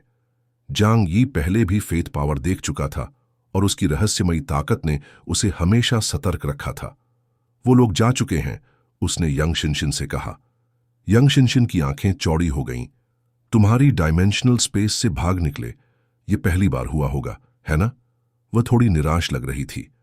मैं तो उन पर ट्रोजन हॉर्स इम्प्लांटेशन का प्रयोग करके उनके मन से सारी जानकारी निकालने वाली थी। ये लोग होली सी और अलग अलग देशों के ऊंचे स्तर के लोग थे। अगर उनके मन से कुछ जानकारी निकाल ली जाती तो बहुत बड़े रहस्य मिल सकते थे। जिंग यी ने ठुड्डी खुजाते हुए हल्की मुस्कान दी। रहने दो, जाने दो उन्हें। हमें जो चाहिए था वो तो पहले ही मिल चुका है। असल में अगर उसे उनके खिलाफ कुछ करना भी होता तो वो भी बस मामूली लेन देन तक ही सीमित रहता। यांग शिनशिन के दिमाग घुसने वाले सुझाव से वह थोड़ा हिचकता था। अगर गलती से किसी देश का गुप्त रहस्य छू लिया तो उसके लिए बड़ी मुसीबत खड़ी हो सकती थी। जांगी ने सोचा, खैर, जब मैं लिंग की शक्ति को पूरी तरह समझ जाऊंगा तो कोई मेरा दुश्मन बनने की हिम्मत नहीं करेगा। सब तो मुझे खुश करने के लिए दौड़ पड़ेंगे। उधर असल में हुआ क्या था? जब ऑलिव, प्लूटो और ओडिन जांग यी की डायमेंशनल स्पेस में फंसे थे तो वो सब घबराए हुए थे। उन्हें डर था कि जांग यी उन पर प्रयोग करेगा। उन्हें यातना से ज्यादा डर था उनके मन में झांकने से। शैरन अपने बाकी रूपों से मानसिक रूप से बातचीत कर रहा था। इससे वे समय की गति से सीमित नहीं थे, क्योंकि डिमेंशनल स्पेस में समय अलग तरह से चलता था। अगर किसी देश का बड़ा राज बाहर आ जाए तो पूरा देश उसे दबाने के लिए उठ खड़ा होता। कोलंबिया और हाशु किंगडम के रिश्तों पर असर पड़ सकता था। ऑलिव चुपचाप खड़ा था। डायमेंशनल स्पेस की धीमी समय गति में उसे ऐसा लग रहा था जैसे समय थम गया हो। लेकिन उसके बाएं हाथ में जो डेड सी स्क्रोल्स थे वो इस जगह से बिल्कुल प्रभावित नहीं हुए थे। वो अब भी आसानी से पलटे जा सकते थे। मानव विचार ही एकमात्र ऐसी चीज थी जो समय और स्थान से ऊपर थी। फेथ पावर का इस डायमेंशनल स्पेस पर कुछ खास असर था। काफी देर बाद ऑलिव की आंखें सिकुड़ी। अब समय आ गया है, उसने खुद से कहा। वह लगातार समय का फर्क गिन रहा था। कब बाहर की दुनिया में जांग यी की नजर नहीं होगी। उसने तय समय पर डेड सी स्क्रोल्स की शक्ति का उपयोग कर बाहर संपर्क किया। डेड सी स्क्रोल्स दो भागों में थे, एक ओरिजिनल जो पोप अलेक्जेंडर एक्स के पास था, दूसरा कॉपी जो अपोक्लिप्स के घुड़सवारों के पास होता था। कॉपी से मुख्य ग्रंथ की कुछ शक्ति उधार ली जा सकती थी। इसके लिए पोप की अनुमति लेनी होती थी। ऑलिव ने ऐसा ही किया। स्क्रोल्स से सफेद रोशनी निकली और तीनों को घेर लिया। ओडिन के चेहरे पर मुस्कान थी। हमें यह पहले ही याद आ जाना चाहिए था। सफेद सेक्रेड लाइट ऊपर उठी और सीधे वैटिकन से जुड़ गई। एक पल में तीनों जांग यी की स्पेस से बाहर आकर ईस्टर्न ऑर्थोडॉक्स चर्च के मुख्यालय वैटिकन में आ पहुंचे। वे सफेद पत्थरों से बने एक चौक में प्रकट हुए। सामने पोप अलेक्जेंडर एक्स खड़े थे। ऑलिव आगे बढ़ा और झुका। योर होलीनेस, मैं लौट आया हूं। मैंने अपनी जिम्मेदारी पूरी की। डीमन किंग मैमन को सील कर दिया, लेकिन डेड सी स्क्रोल्स की एक कॉपी खो दी। पोप के झुर्रीदार चेहरे पर कोई भाव नहीं था। ऐसा लगता था मानो वे किसी भी पल मर सकते थे, पर उनकी आंखों में ऑलिव के लिए कोई गुस्सा नहीं था। तुमने अच्छा किया। जो हमने पाया वो उस स्क्रोल से कहीं ज्यादा कीमती है। उधर जांग यी अब भी सोच रहा था कि वे लोग कैसे भागे। उसे डायमेंशनल स्पेस में एक ऊर्जा की लहर महसूस हुई। उसने तुरंत वहां बची डेड सी स्क्रोल्स की कॉपी को ढूंढ निकाला। वह इस फेथ पावर को अच्छे से पहचानता था, जिसे वह अब बहुत ही गंभीरता से लेने वाला था। ये चीज तो बहुत ही दिलचस्प है। जांगी ने उस चीज को छुआ नहीं, बल्कि उसे पहले ही डायमेंशनल स्पेस में सील कर दिया। वो चाहता था कि पहले किसी पूरी तरह सुरक्षित जगह पर जाकर ही उसका अध्ययन करे। जल्द ही वे सब समुद्र के नीचे बनी सुरंग से होते हुए डीप ब्लू किंगडम पहुंच गए। डीप ब्लू किंगडम के गार्ड्स ने ब्लैक टॉर्टोइस को पहचान लिया और उन्हें राज्य के बाहर ही रोक लिया। ऊपर सूचना देने के बाद उन्हें अंदर जाने की अनुमति मिल गई। एक समूह म्यूटेंट सोल्जर्स का उन्हें राज्य के अंदर ले गया। जांग यी और बाकी लोग पहली बार इस राज्य में आए थे और उन्होंने जो देखा उससे सब हैरान रह गए। डीप ब्लू किंगडम समुद्र की गहराई में समुद्र तल पर स्थित था, जिसे कभी ऐसा स्थान माना जाता था जहां कुछ मॉलस्क्स के अलावा जीवन असंभव था। लेकिन जो नजारा उनके सामने था वह कल्पना से बिल्कुल अलग था। हालांकि सूर्य की सीधी रोशनी यहां नहीं पहुंचती थी, फिर भी यह जगह अंधेरी नहीं थी, मानो किसी विशेष तकनीक से यह जगह रोशन हो रही हो। जब जांग यी ने समुद्र के ज्वालामुखी के पास जड़ जमाए सन ट्री को देखा, जिस पर ढेर सारे फल लगे थे, उसकी आंखें चमक उठीं। सिर्फ पास जाने से ही उसमें छिपी ऊर्जा का जोरदार एहसास हुआ। ये तो सैक्रिफाइस स्पिरिट्स जैसे हैं। नहीं, थोड़ा अलग हैं, पर असर कुछ वैसा ही होगा। जांग यी इस प्रकार की ऊर्जा से अच्छी तरह परिचित था। उसका मन हुआ कि पेड़ को उखाड़ ले, लेकिन उसने खुद को रोका। उसे यह समझ नहीं आया कि इतना जादुई पेड़ यहां क्यों है। लेकिन फिर उसे याद आया, जब वह पहली बार चिनलिंग माउंटेन्स की ड्रैगन वेन में गया था, तो वहां एक विशाल पर्पल पिरामिड देखा था। अब सब कुछ धीरे धीरे समझ आने लगा। असल में हर सभ्यता और नस्ल ने स्पिरिचुअल एनर्जी इकट्ठा करने की तकनीक में महारत हासिल कर ली थी। बस इंसान ही अभी तक इस तकनीक को पूरी तरह विकसित नहीं कर पाए थे। उस बारे में सोचना भी मत, हम पहले ही बहुत भुगत चुके हैं। ली चोंगगोंग तेजी से उसके पास आया और बोला, डीप ब्लू किंगडम में कई शक्तिशाली म्यूटेंट्स हैं। जो 3 विशालकाय तुमने पहले देखे थे, वो यहां पानी के अंदर कम से कम 5 गुना ज्यादा ताकतवर हैं। अगर तुमने कुछ उठाया तो हम सब भुगतेंगे। जेंगी ने अपनी नाक रगड़ी और सीधा चेहरा बनाकर कहा, ओल्ड ली, मुझे तुम्हारी आलोचना करनी पड़ेगी। तुम इतने बड़े कमांडर इन चीफ होकर भी अच्छी चीजें देखते ही चोरी की सोचते हो। ये आदत बदलो। ली चोंगगोंग थोड़ी देर के लिए चौंक गया, फिर उसका चेहरा लाल पड़ गया। क्या तुम मुझे ये कह रहे हो तुम्हारे हाथों कितने लोग ठगे जा चुके हैं, ये पता भी है? जांग यी ने सन फ्रूट्स को नहीं छुआ। डीप ब्लू किंगडम ने इस मिशन में उनकी बहुत मदद की थी, इसलिए वह पीठ पीछे ऐसा कुछ नहीं करना चाहता था। लेकिन उसने सोचा कि कुछ सन फ्रूट्स लेकर रिसर्च के लिए विनिमय किया जा सकता है। राज्य में प्रवेश के बाद जींग यी को किंग जीन ने दरबार में बुलाया। लाल बालों वाला भारी शरीर का यह राजा समुद्री रथ पर बैठा था। उसने पूरी ईमानदारी से कहा, धरती से आए भाइयों, आपका बहुत बहुत धन्यवाद कि आपने डकर टाइटन को सील कर हमें तबाही से बचा लिया। मुझे मेरे बेटे मत्सूरी ने सारी बातें बताई हैं। जांग यी तो पहले खुद धन्यवाद देना चाहता था, लेकिन किंग जीन ने पहले बोलना शुरू कर दिया, तो उसने अपने शब्द रोक लिए। हम छठी पीढ़ी के इंसान हैं, ये हमारा कर्तव्य है। इतनी औपचारिकता की जरूरत नहीं। जांग यी ने पूछा और जाना कि चंगन, प्रिंस मत्सूरी और बाकी लौट चुके हैं और घायल अवस्था में आराम कर रहे हैं। आखिर उन्हें ममन ने लगभग उनकी आत्मा से अलग कर दिया था। उन्होंने मरते मरते बचने के बाद मानव गठबंधन की गृह युद्ध से बचते हुए डीप ब्लू किंगडम में शरण ली। किंग जीन ने जींग यी और उसकी टीम का गर्मजोशी से स्वागत किया। उसे पता था कि जींग यी धरती के सबसे ताकतवर योद्धाओं में से एक है, इसलिए वह ली चोंगगोंग से भी ज्यादा मित्रवत व्यवहार कर रहा था। हमारे सम्मान के रूप में कृपया डीप ब्लू किंगडम की ये खास सौगात स्वीकार करें। किंग जीन ने ताली बजाई। तुरंत ही कुछ मरमेड महिलाएं एक विशाल सफेद क्लैम शेल लेकर आईं। जैसे ही शेल खुला, उसमें से 10 गोल्डन सन फ्रूट्स चमकते हुए सामने आए। जांग यी की आंखें फैल गईं। उसे लगा जैसे छोटे छोटे सूरज उसके सामने रखे हों। उसमें भरी ऊर्जा बहुत मोहक थी। ली चोंगगोंग ने चुपके से लार निगली, धीरे से आगे बढ़ा और फल को छूने ही वाला था कि जांग यी ने उसका हाथ झटक दिया। तुम्हारे पास पहले से एक है, अब लालच क्यों? बोल्डली, जो मिला है उसी में संतुष्ट रहो। ली चोंगगोंग ने हाथ पीछे खींच लिया। मैं तो बस देख रहा था। किंग जीन ने मुस्कुराकर दाढ़ी सहलाई। सुना है कि तुम्हारे पास भी कुछ ऐसा ही स्पिरिट ऑफ सैक्रिफाइस है, लेकिन सन फ्रूट की शक्ति थोड़ी अलग है। किंग जीन की बात सुनकर जांग यी ने खुद को संभाला। उसने एक सन फ्रूट उठाया। वो आकार में एक हैंड ग्रेनेड जितना था, हाथ में अच्छी तरह आ जाता था। उसका ऊपरी भाग थोड़े गड्ढों से भरा था और हल्की गोल्डन ग्लो से चमक रहा था।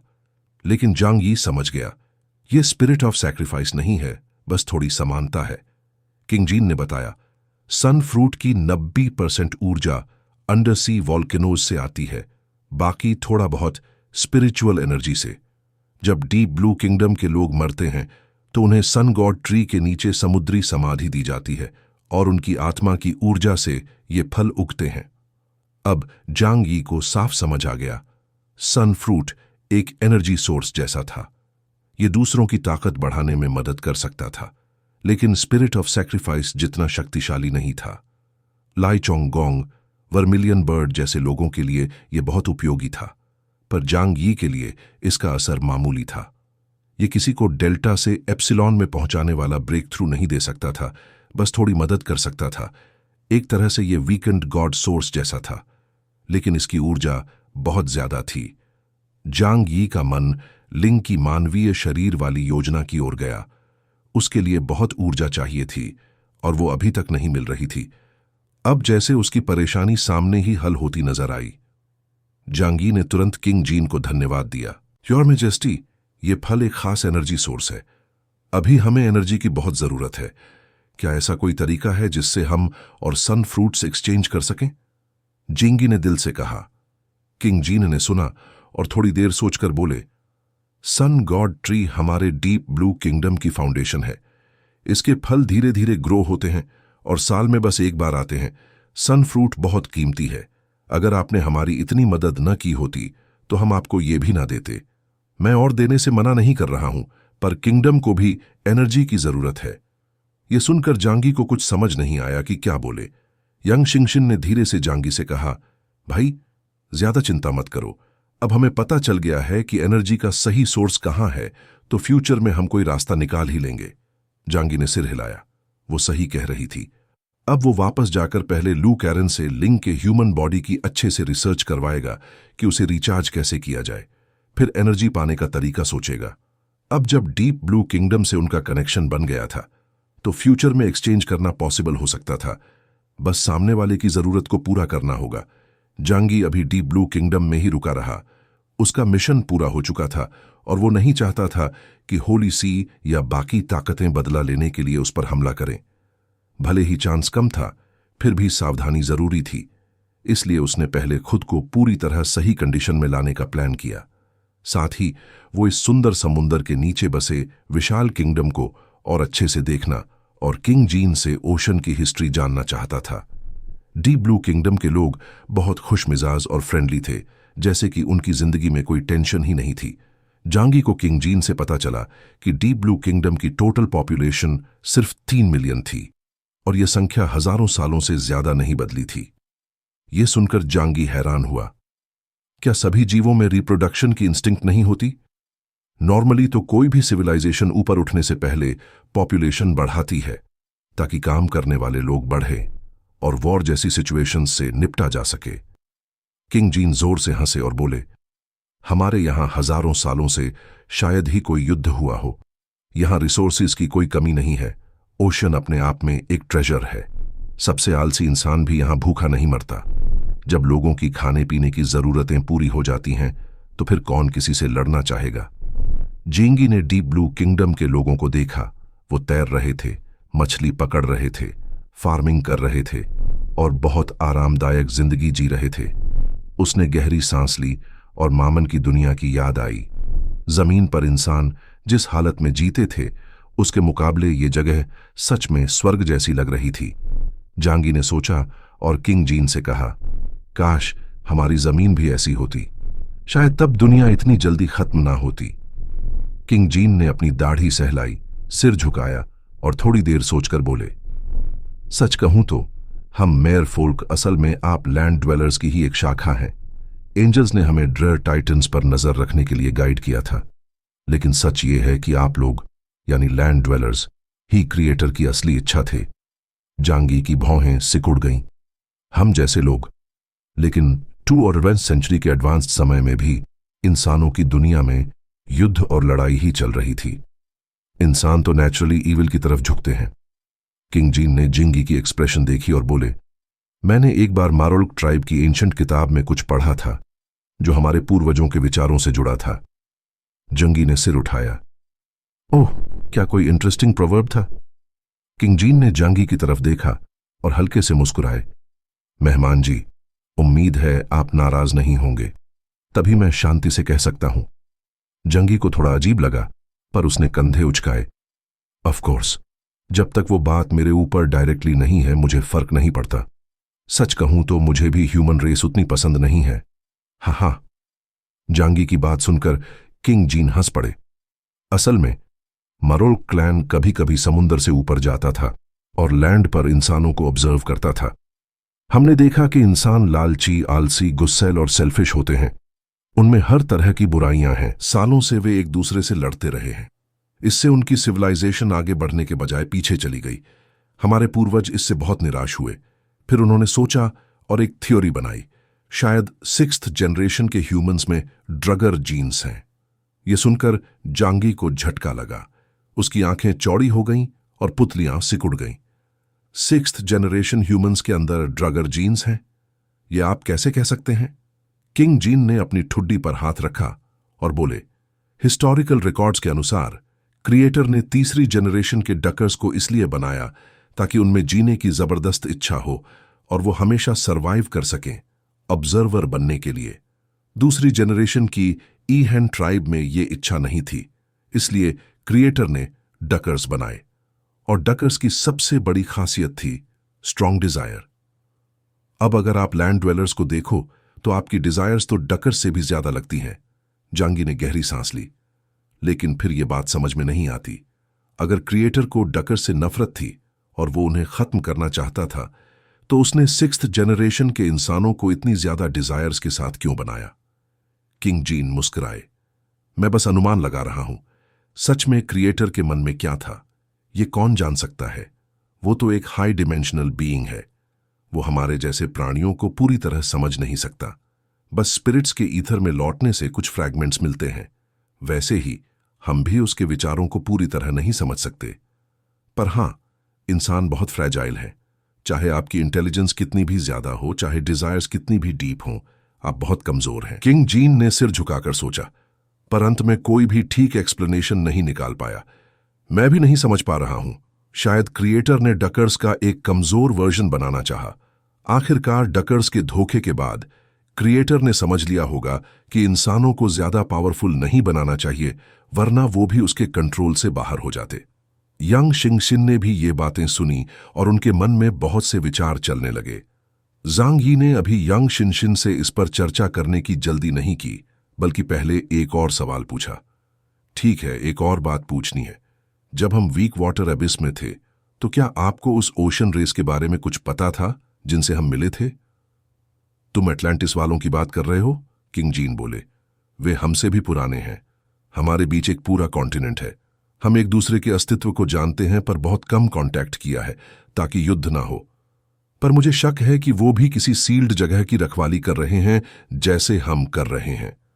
जांगी को किंग आर्थर की टीम याद आई। अपोकलिप्स के बाद वो इतने पावरफुल म्यूटेंट कैसे बने? शायद इसलिए क्योंकि उन्हें अटलांटिस से बहुत से खजाने मिले थे। कृपया और बताइए, मुझे इस बारे में ज्यादा जानना है, जानी ने दिलचस्पी से पूछा। किंग जीन ने बताया, डीप ब्लू किंगडम एक सील्ड जगह के एंट्रेंस की रखवाली करता है, जिसे ग्वीशी कहा जाता है। यही वो जगह है जो फ्यूचर में मामन के सील टूटने पर नष्ट हो जाएगी। ये कहते हुए उनका चेहरा गंभीर हो गया। आखिर ये उनका घर था, जहां उनकी नस्ल हजारों सालों से रह रही थी। अब कुछ दशकों में उन्हें वहां से जाना पड़ेगा। कौन शांत रह सकता है? पर अटलांटिस शायद हमसे भी ज्यादा खतरे में है। प्राचीन कथाओं के अनुसार आज जो 7 सबसे ताकतवर ड्रेयर टाइटन्स जिंदा हैं, उनमें से एक बहुत ही डरावना समुद्री बीस्ट डीप सी में है। यांग शिंगशिन को कुछ याद आया और उसने जांगी की तरफ देखा और कहा, भाई, वो लेवायथन है, एनवी का पाप। लेवायथन एक समुद्री राक्षस है जो वेस्टर्न मिथोलॉजी में ईविल का प्रतीक माना जाता है और जेलसी का एम्बॉडीमेंट समझा जाता है। ईस्टर्न ऑर्थोडॉक्स चर्च की पवित्र किताबों के अनुसार लेवायथन एक विशाल सी मॉन्स्टर है जिसे भगवान ने बनाया, जो बहुत बड़े सुनामीज ला सकता है और पूरी दुनिया को तबाह कर सकता है। उसका शरीर इतना बड़ा है कि वो इस पूरी दुनिया को निगल सकता है। जांगी को अटलांटिस वालों की याद आई जो पहले मिल चुके थे, पर ऐसा लगता है कि वो डकर टाइटन, जिसे लिवियथन माना जा रहा है, अभी शॉर्ट टर्म में बाहर नहीं आएगा, वरना अटलांटिस वाले मैमन के सील्ड प्लेस तक पहुंच ही नहीं पाते। यहां तक पहुंचते पहुंचते जांगी ने फिर पूछा, योर मैजेस्टी, एक और सवाल है, किंग ने मुस्कुराते हुए कहा। पूछो, जो मुझे पता होगा सब बता दूंगा। जांगी को मैमन की बात याद आई, जो उसने उसकी स्पिरिट से सील्ड प्लेस में मिलने के बाद कही थी। जब मैं मैमन के अंदर गया तो उसकी स्पिरिट से थोड़ी बात हुई। उसने कहा कि सबसे बड़ा खतरा वो नहीं है, बल्कि स्काई के ऊपर है। जीनी ने आसमान की तरफ इशारा किया। जब से वापस आया हूं, मैं सोच रहा हूं, क्या स्काई के ऊपर का मतलब आउटर स्पेस से है? शायद क्रिएटर कोई और सेलेस्टियल इवेंट लाए जिससे कोई एस्टेरॉयड हमारी अर्थ से टकराए और मास एक्सटिंक्शन हो जाए, या फिर किसी और प्लैनेट से कोई ताकतवर क्रीचर हमें खतरे में डाले। अगर कोई जगह सस्पेक्ट करनी हो तो मार्स और मून ही ऐसे स्थान हैं जो स्काई के ऊपर की डिस्क्रिप्शन में फिट बैठते हैं। जांगी की बात सुनकर किंग जीन ने लंबी सांस ली और बोले, माफ कीजिए योर एक्सेलेंसी केओस, इसका जवाब मैं नहीं दे सकता। उन्होंने ऊपर की ओर इशारा किया और बोले, क्योंकि हम एक ऐसी नस्ल हैं जो सदियों से ओशन के नीचे रहती है। जिंगी एक पल को चौंक गया, फिर ऑकवर्ड सा मुस्कुराया और सिर हिलाया। सही बात है, मैं ये कैसे भूल गया। वो जमीन से हजारों मीटर पानी के नीचे रहते हैं, फिर यूनिवर्स को कैसे देख सकते हैं? ऐसा लग रहा था कि ये राज सिर्फ वही समझ सकता था। किंग जीन से कुछ जानकारी लेने के बाद जांगी की नजर चोंगवुआन पर गई। ड्रैगन क्लैन बहुत शक्तिशाली थे, हो सकता है उन्हें और भी ज्यादा जानकारी हो, पर जब जांगी उन्हें ढूंढने गया तो बताया गया कि चोंगवुआन पहले ही जा चुके। ये साफ था कि चोंगवुआन इंसानों से कोई संपर्क नहीं रखना चाहते थे। इससे जांगी को थोड़ी मायूसी हुई। ड्रैगन क्लैन और वू किंगडम के लोगों के बीच कोई गहरा कनेक्शन जरूर था, पर अब लगता था कि न व्हाइट ड्रैगन और न ही चोंगवुआन ह्यूमंस से बात करना चाहते थे। क्या सच में इंसान डकर्स का एक कमजोर वर्जन है? अब सोचने से कुछ नहीं होने वाला था, इसलिए जंगी ने वापस लौटने का फैसला किया। सभी के आराम करने के बाद अगले दिन उन्होंने डीप ब्लू किंगडम के लोगों को अलविदा कहा और ब्लैक टॉर्टस पर सवार होकर हशु किंगडम की ओर रवाना हो गए। जांगी ने पहले बाहर की स्थिति जाननी चाहिए, फिर डिसाइड करना चाहा कि तियानहाई सिटी सीधे वापस जाए या नहीं, किसी एम्बुश से बचने के लिए। इसलिए उसने इंटेलिजेंस सिस्टम से बी चोंगचिंग से कांटेक्ट करने को कहा। कुछ ही देर में कॉल कनेक्ट हो गया। हेलो बी, हम वापस आ रहे हैं। बाहर की स्थिति कैसी है? कोई खबर है हमारे बारे में? शंगी ने कैजुअली पूछा, पर बी चोंगचिंग की अगली बात ने उसकी आंखों को चौड़ा कर दिया। कैप्टन तियानहाई पोर्ट पर एक सुनामी आया है और पूरी तरह डूब चुका है। सुनामी? जंगी को कुछ गड़बड़ लगी। तियानहाई सिटी भले ही कोस्ट पर था, पर वो साउथ सी के करीब भी था। इतनी बड़ी सुनामी का वहां आना मुश्किल था, और पूरी सिटी का डूब जाना तो और भी ज्यादा हैरानी की बात थी। पूरी बात बताओ, बीचोंगचिंग ने तब पूरी घटना बताई। सुनामी ने साउथ ईस्ट कोस्ट की दर्जनों सिटीज को डुबो दिया और कई लोगों की जान ले ली। कहा जा रहा था कि ईस्ट सी सिटी में हालात और भी खराब हैं, कम से कम हजारों लोग लापता हैं। उस दिन मैंने वुल्वन एम्पायर के सिल्वर आर्मर सोल्जर्स को भी देखा। मुझे शक है कि वो दूसरा इन्वेजन शुरू करना चाहते हैं। कॉन्गी चुपचाप सुनते रहे, फिर धीरे धीरे अपने दांत भींचने लगे और उनकी आंखों में जबरदस्त गुस्सा और किलिंग इंटेंट दिखने लगा। उनके इस बदलते चेहरे को आसपास के लोगों ने तुरंत नोटिस किया। उन्हें क्या हुआ? फैटी सू, जो ब्लैक टॉरस की स्पिरिट के साथ गेम स्ट्रैटेजीज डिस्कस कर रहा था, गेम कंसोल हाथ में पकड़े थोड़ा घबरा गया और धीरे से पूछा। कोई भी जांगी को इस वक्त डिस्टर्ब नहीं करना चाहता था, पर सभी को इंस्टिंक्टिवली लग गया कि कुछ बहुत बड़ा हुआ है। इतने गुस्से में जांगी को उन्होंने बहुत समय से नहीं देखा था। थोड़ा सोचने के बाद जोकियर को अचानक एहसास हुआ कि उसके होम टाउन में कुछ बड़ा हुआ है। जरूर तियानहाई सिटी में कुछ गड़बड़ हुई है। आज के दौर में तियानहाई सिटी इंसानों की दुनिया का एक सेफ जोन बन चुकी थी। कौन इतनी हिम्मत करता कि उन्हें छेड़े?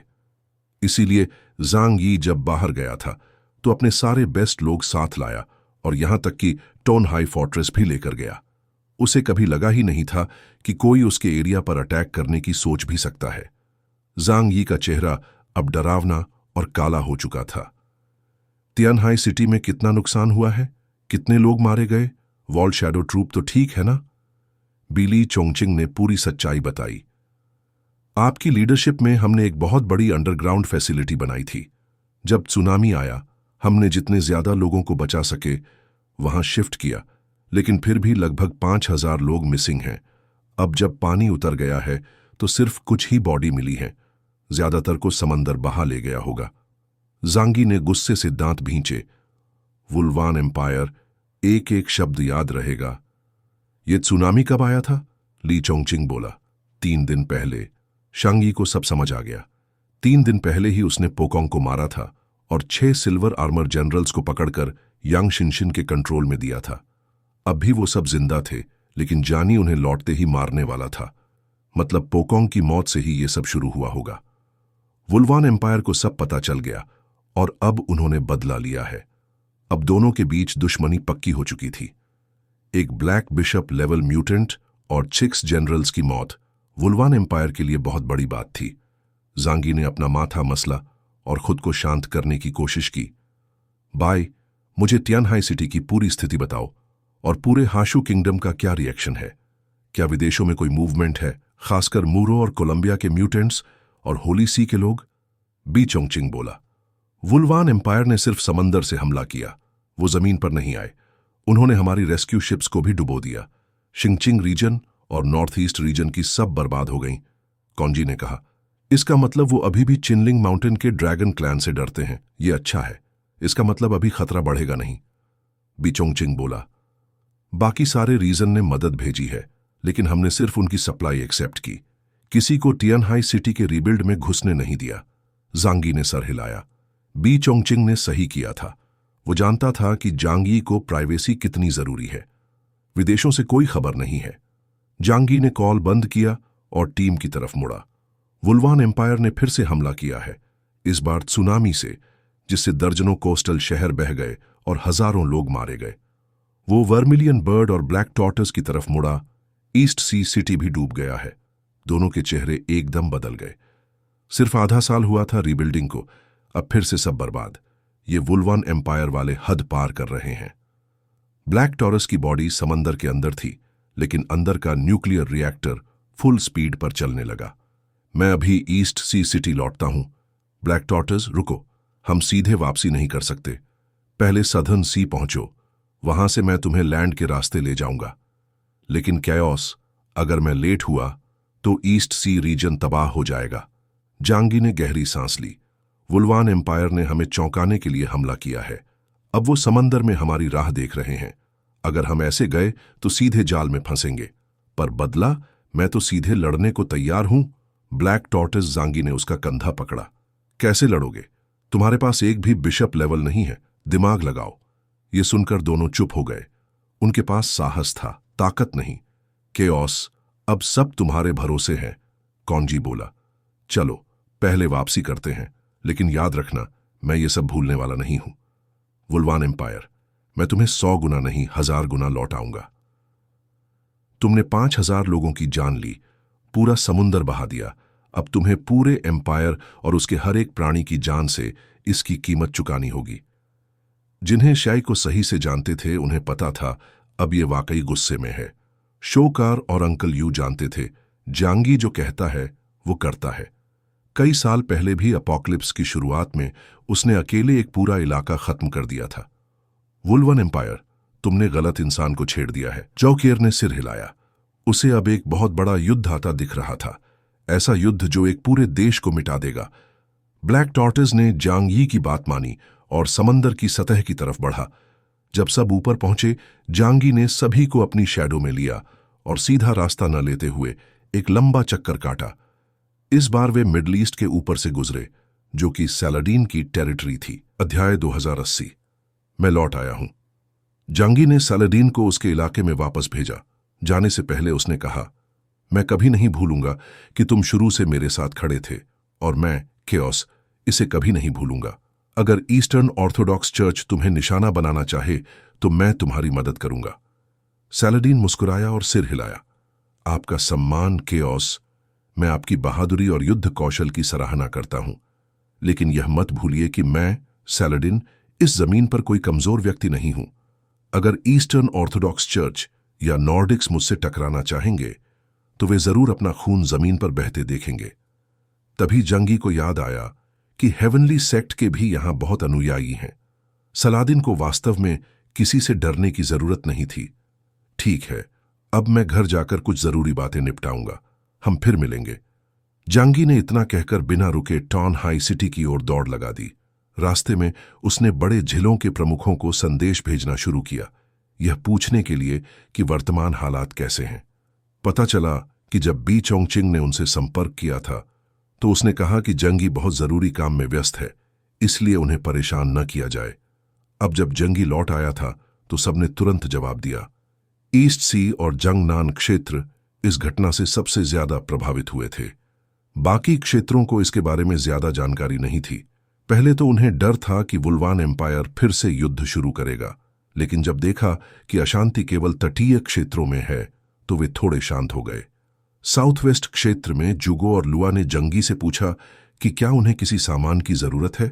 जंगी ने मना कर दिया। आखिरकार तियानहाई सिटी में कभी किसी चीज की कमी नहीं रही। साउथ वेस्ट क्षेत्र वैसे ही बहुत गरीब था, तो जो है वही उन्हें रखना बेहतर था।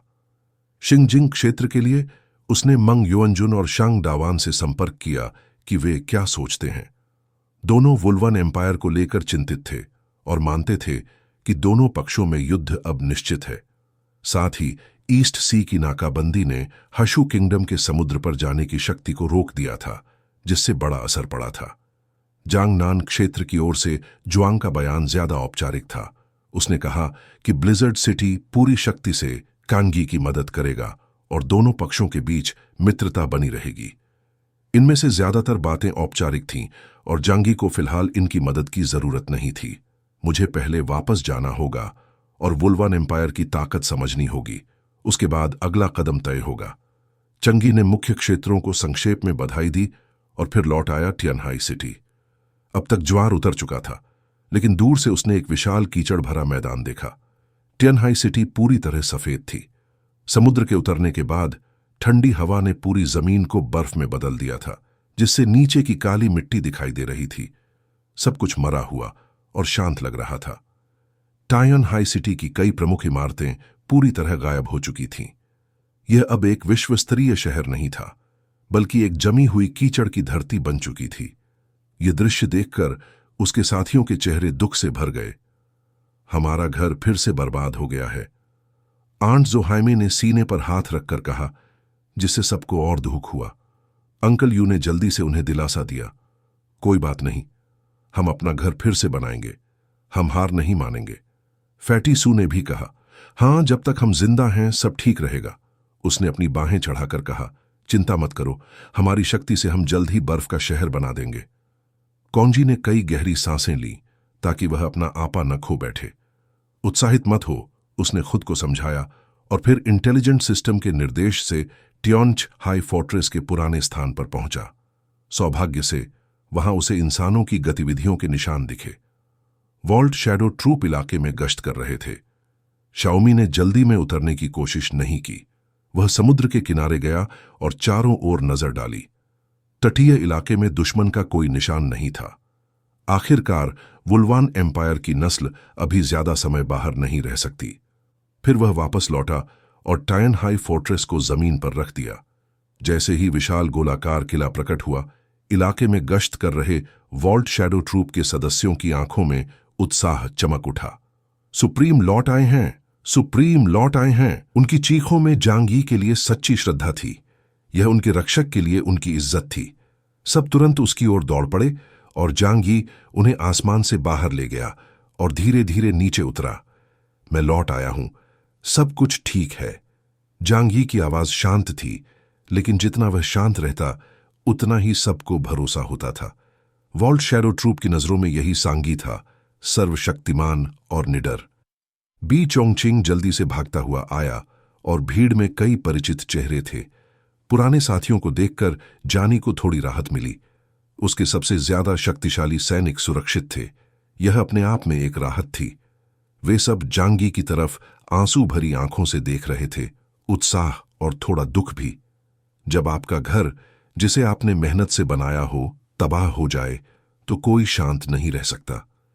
बी चोंगचिंग जांगी के पास आकर शर्म से बोला, माफ कीजिए सुप्रीम, मैं तियानहाई सिटी की रक्षा नहीं कर पाया।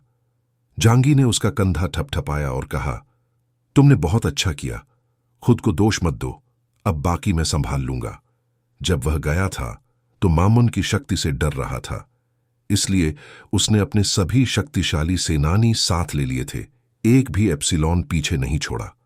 बी चोंगचिंग अब केवल डेल्टा के शिखर पर था, तो उसने अपनी पूरी ताकत लगाई होगी। आओ, अंदर चलो और मुझे बताओ कि इन दिनों क्या हुआ। जांगी ने उन्हें बुलाया और वे सब टोन हाई फोर्ट्रेस में चले गए।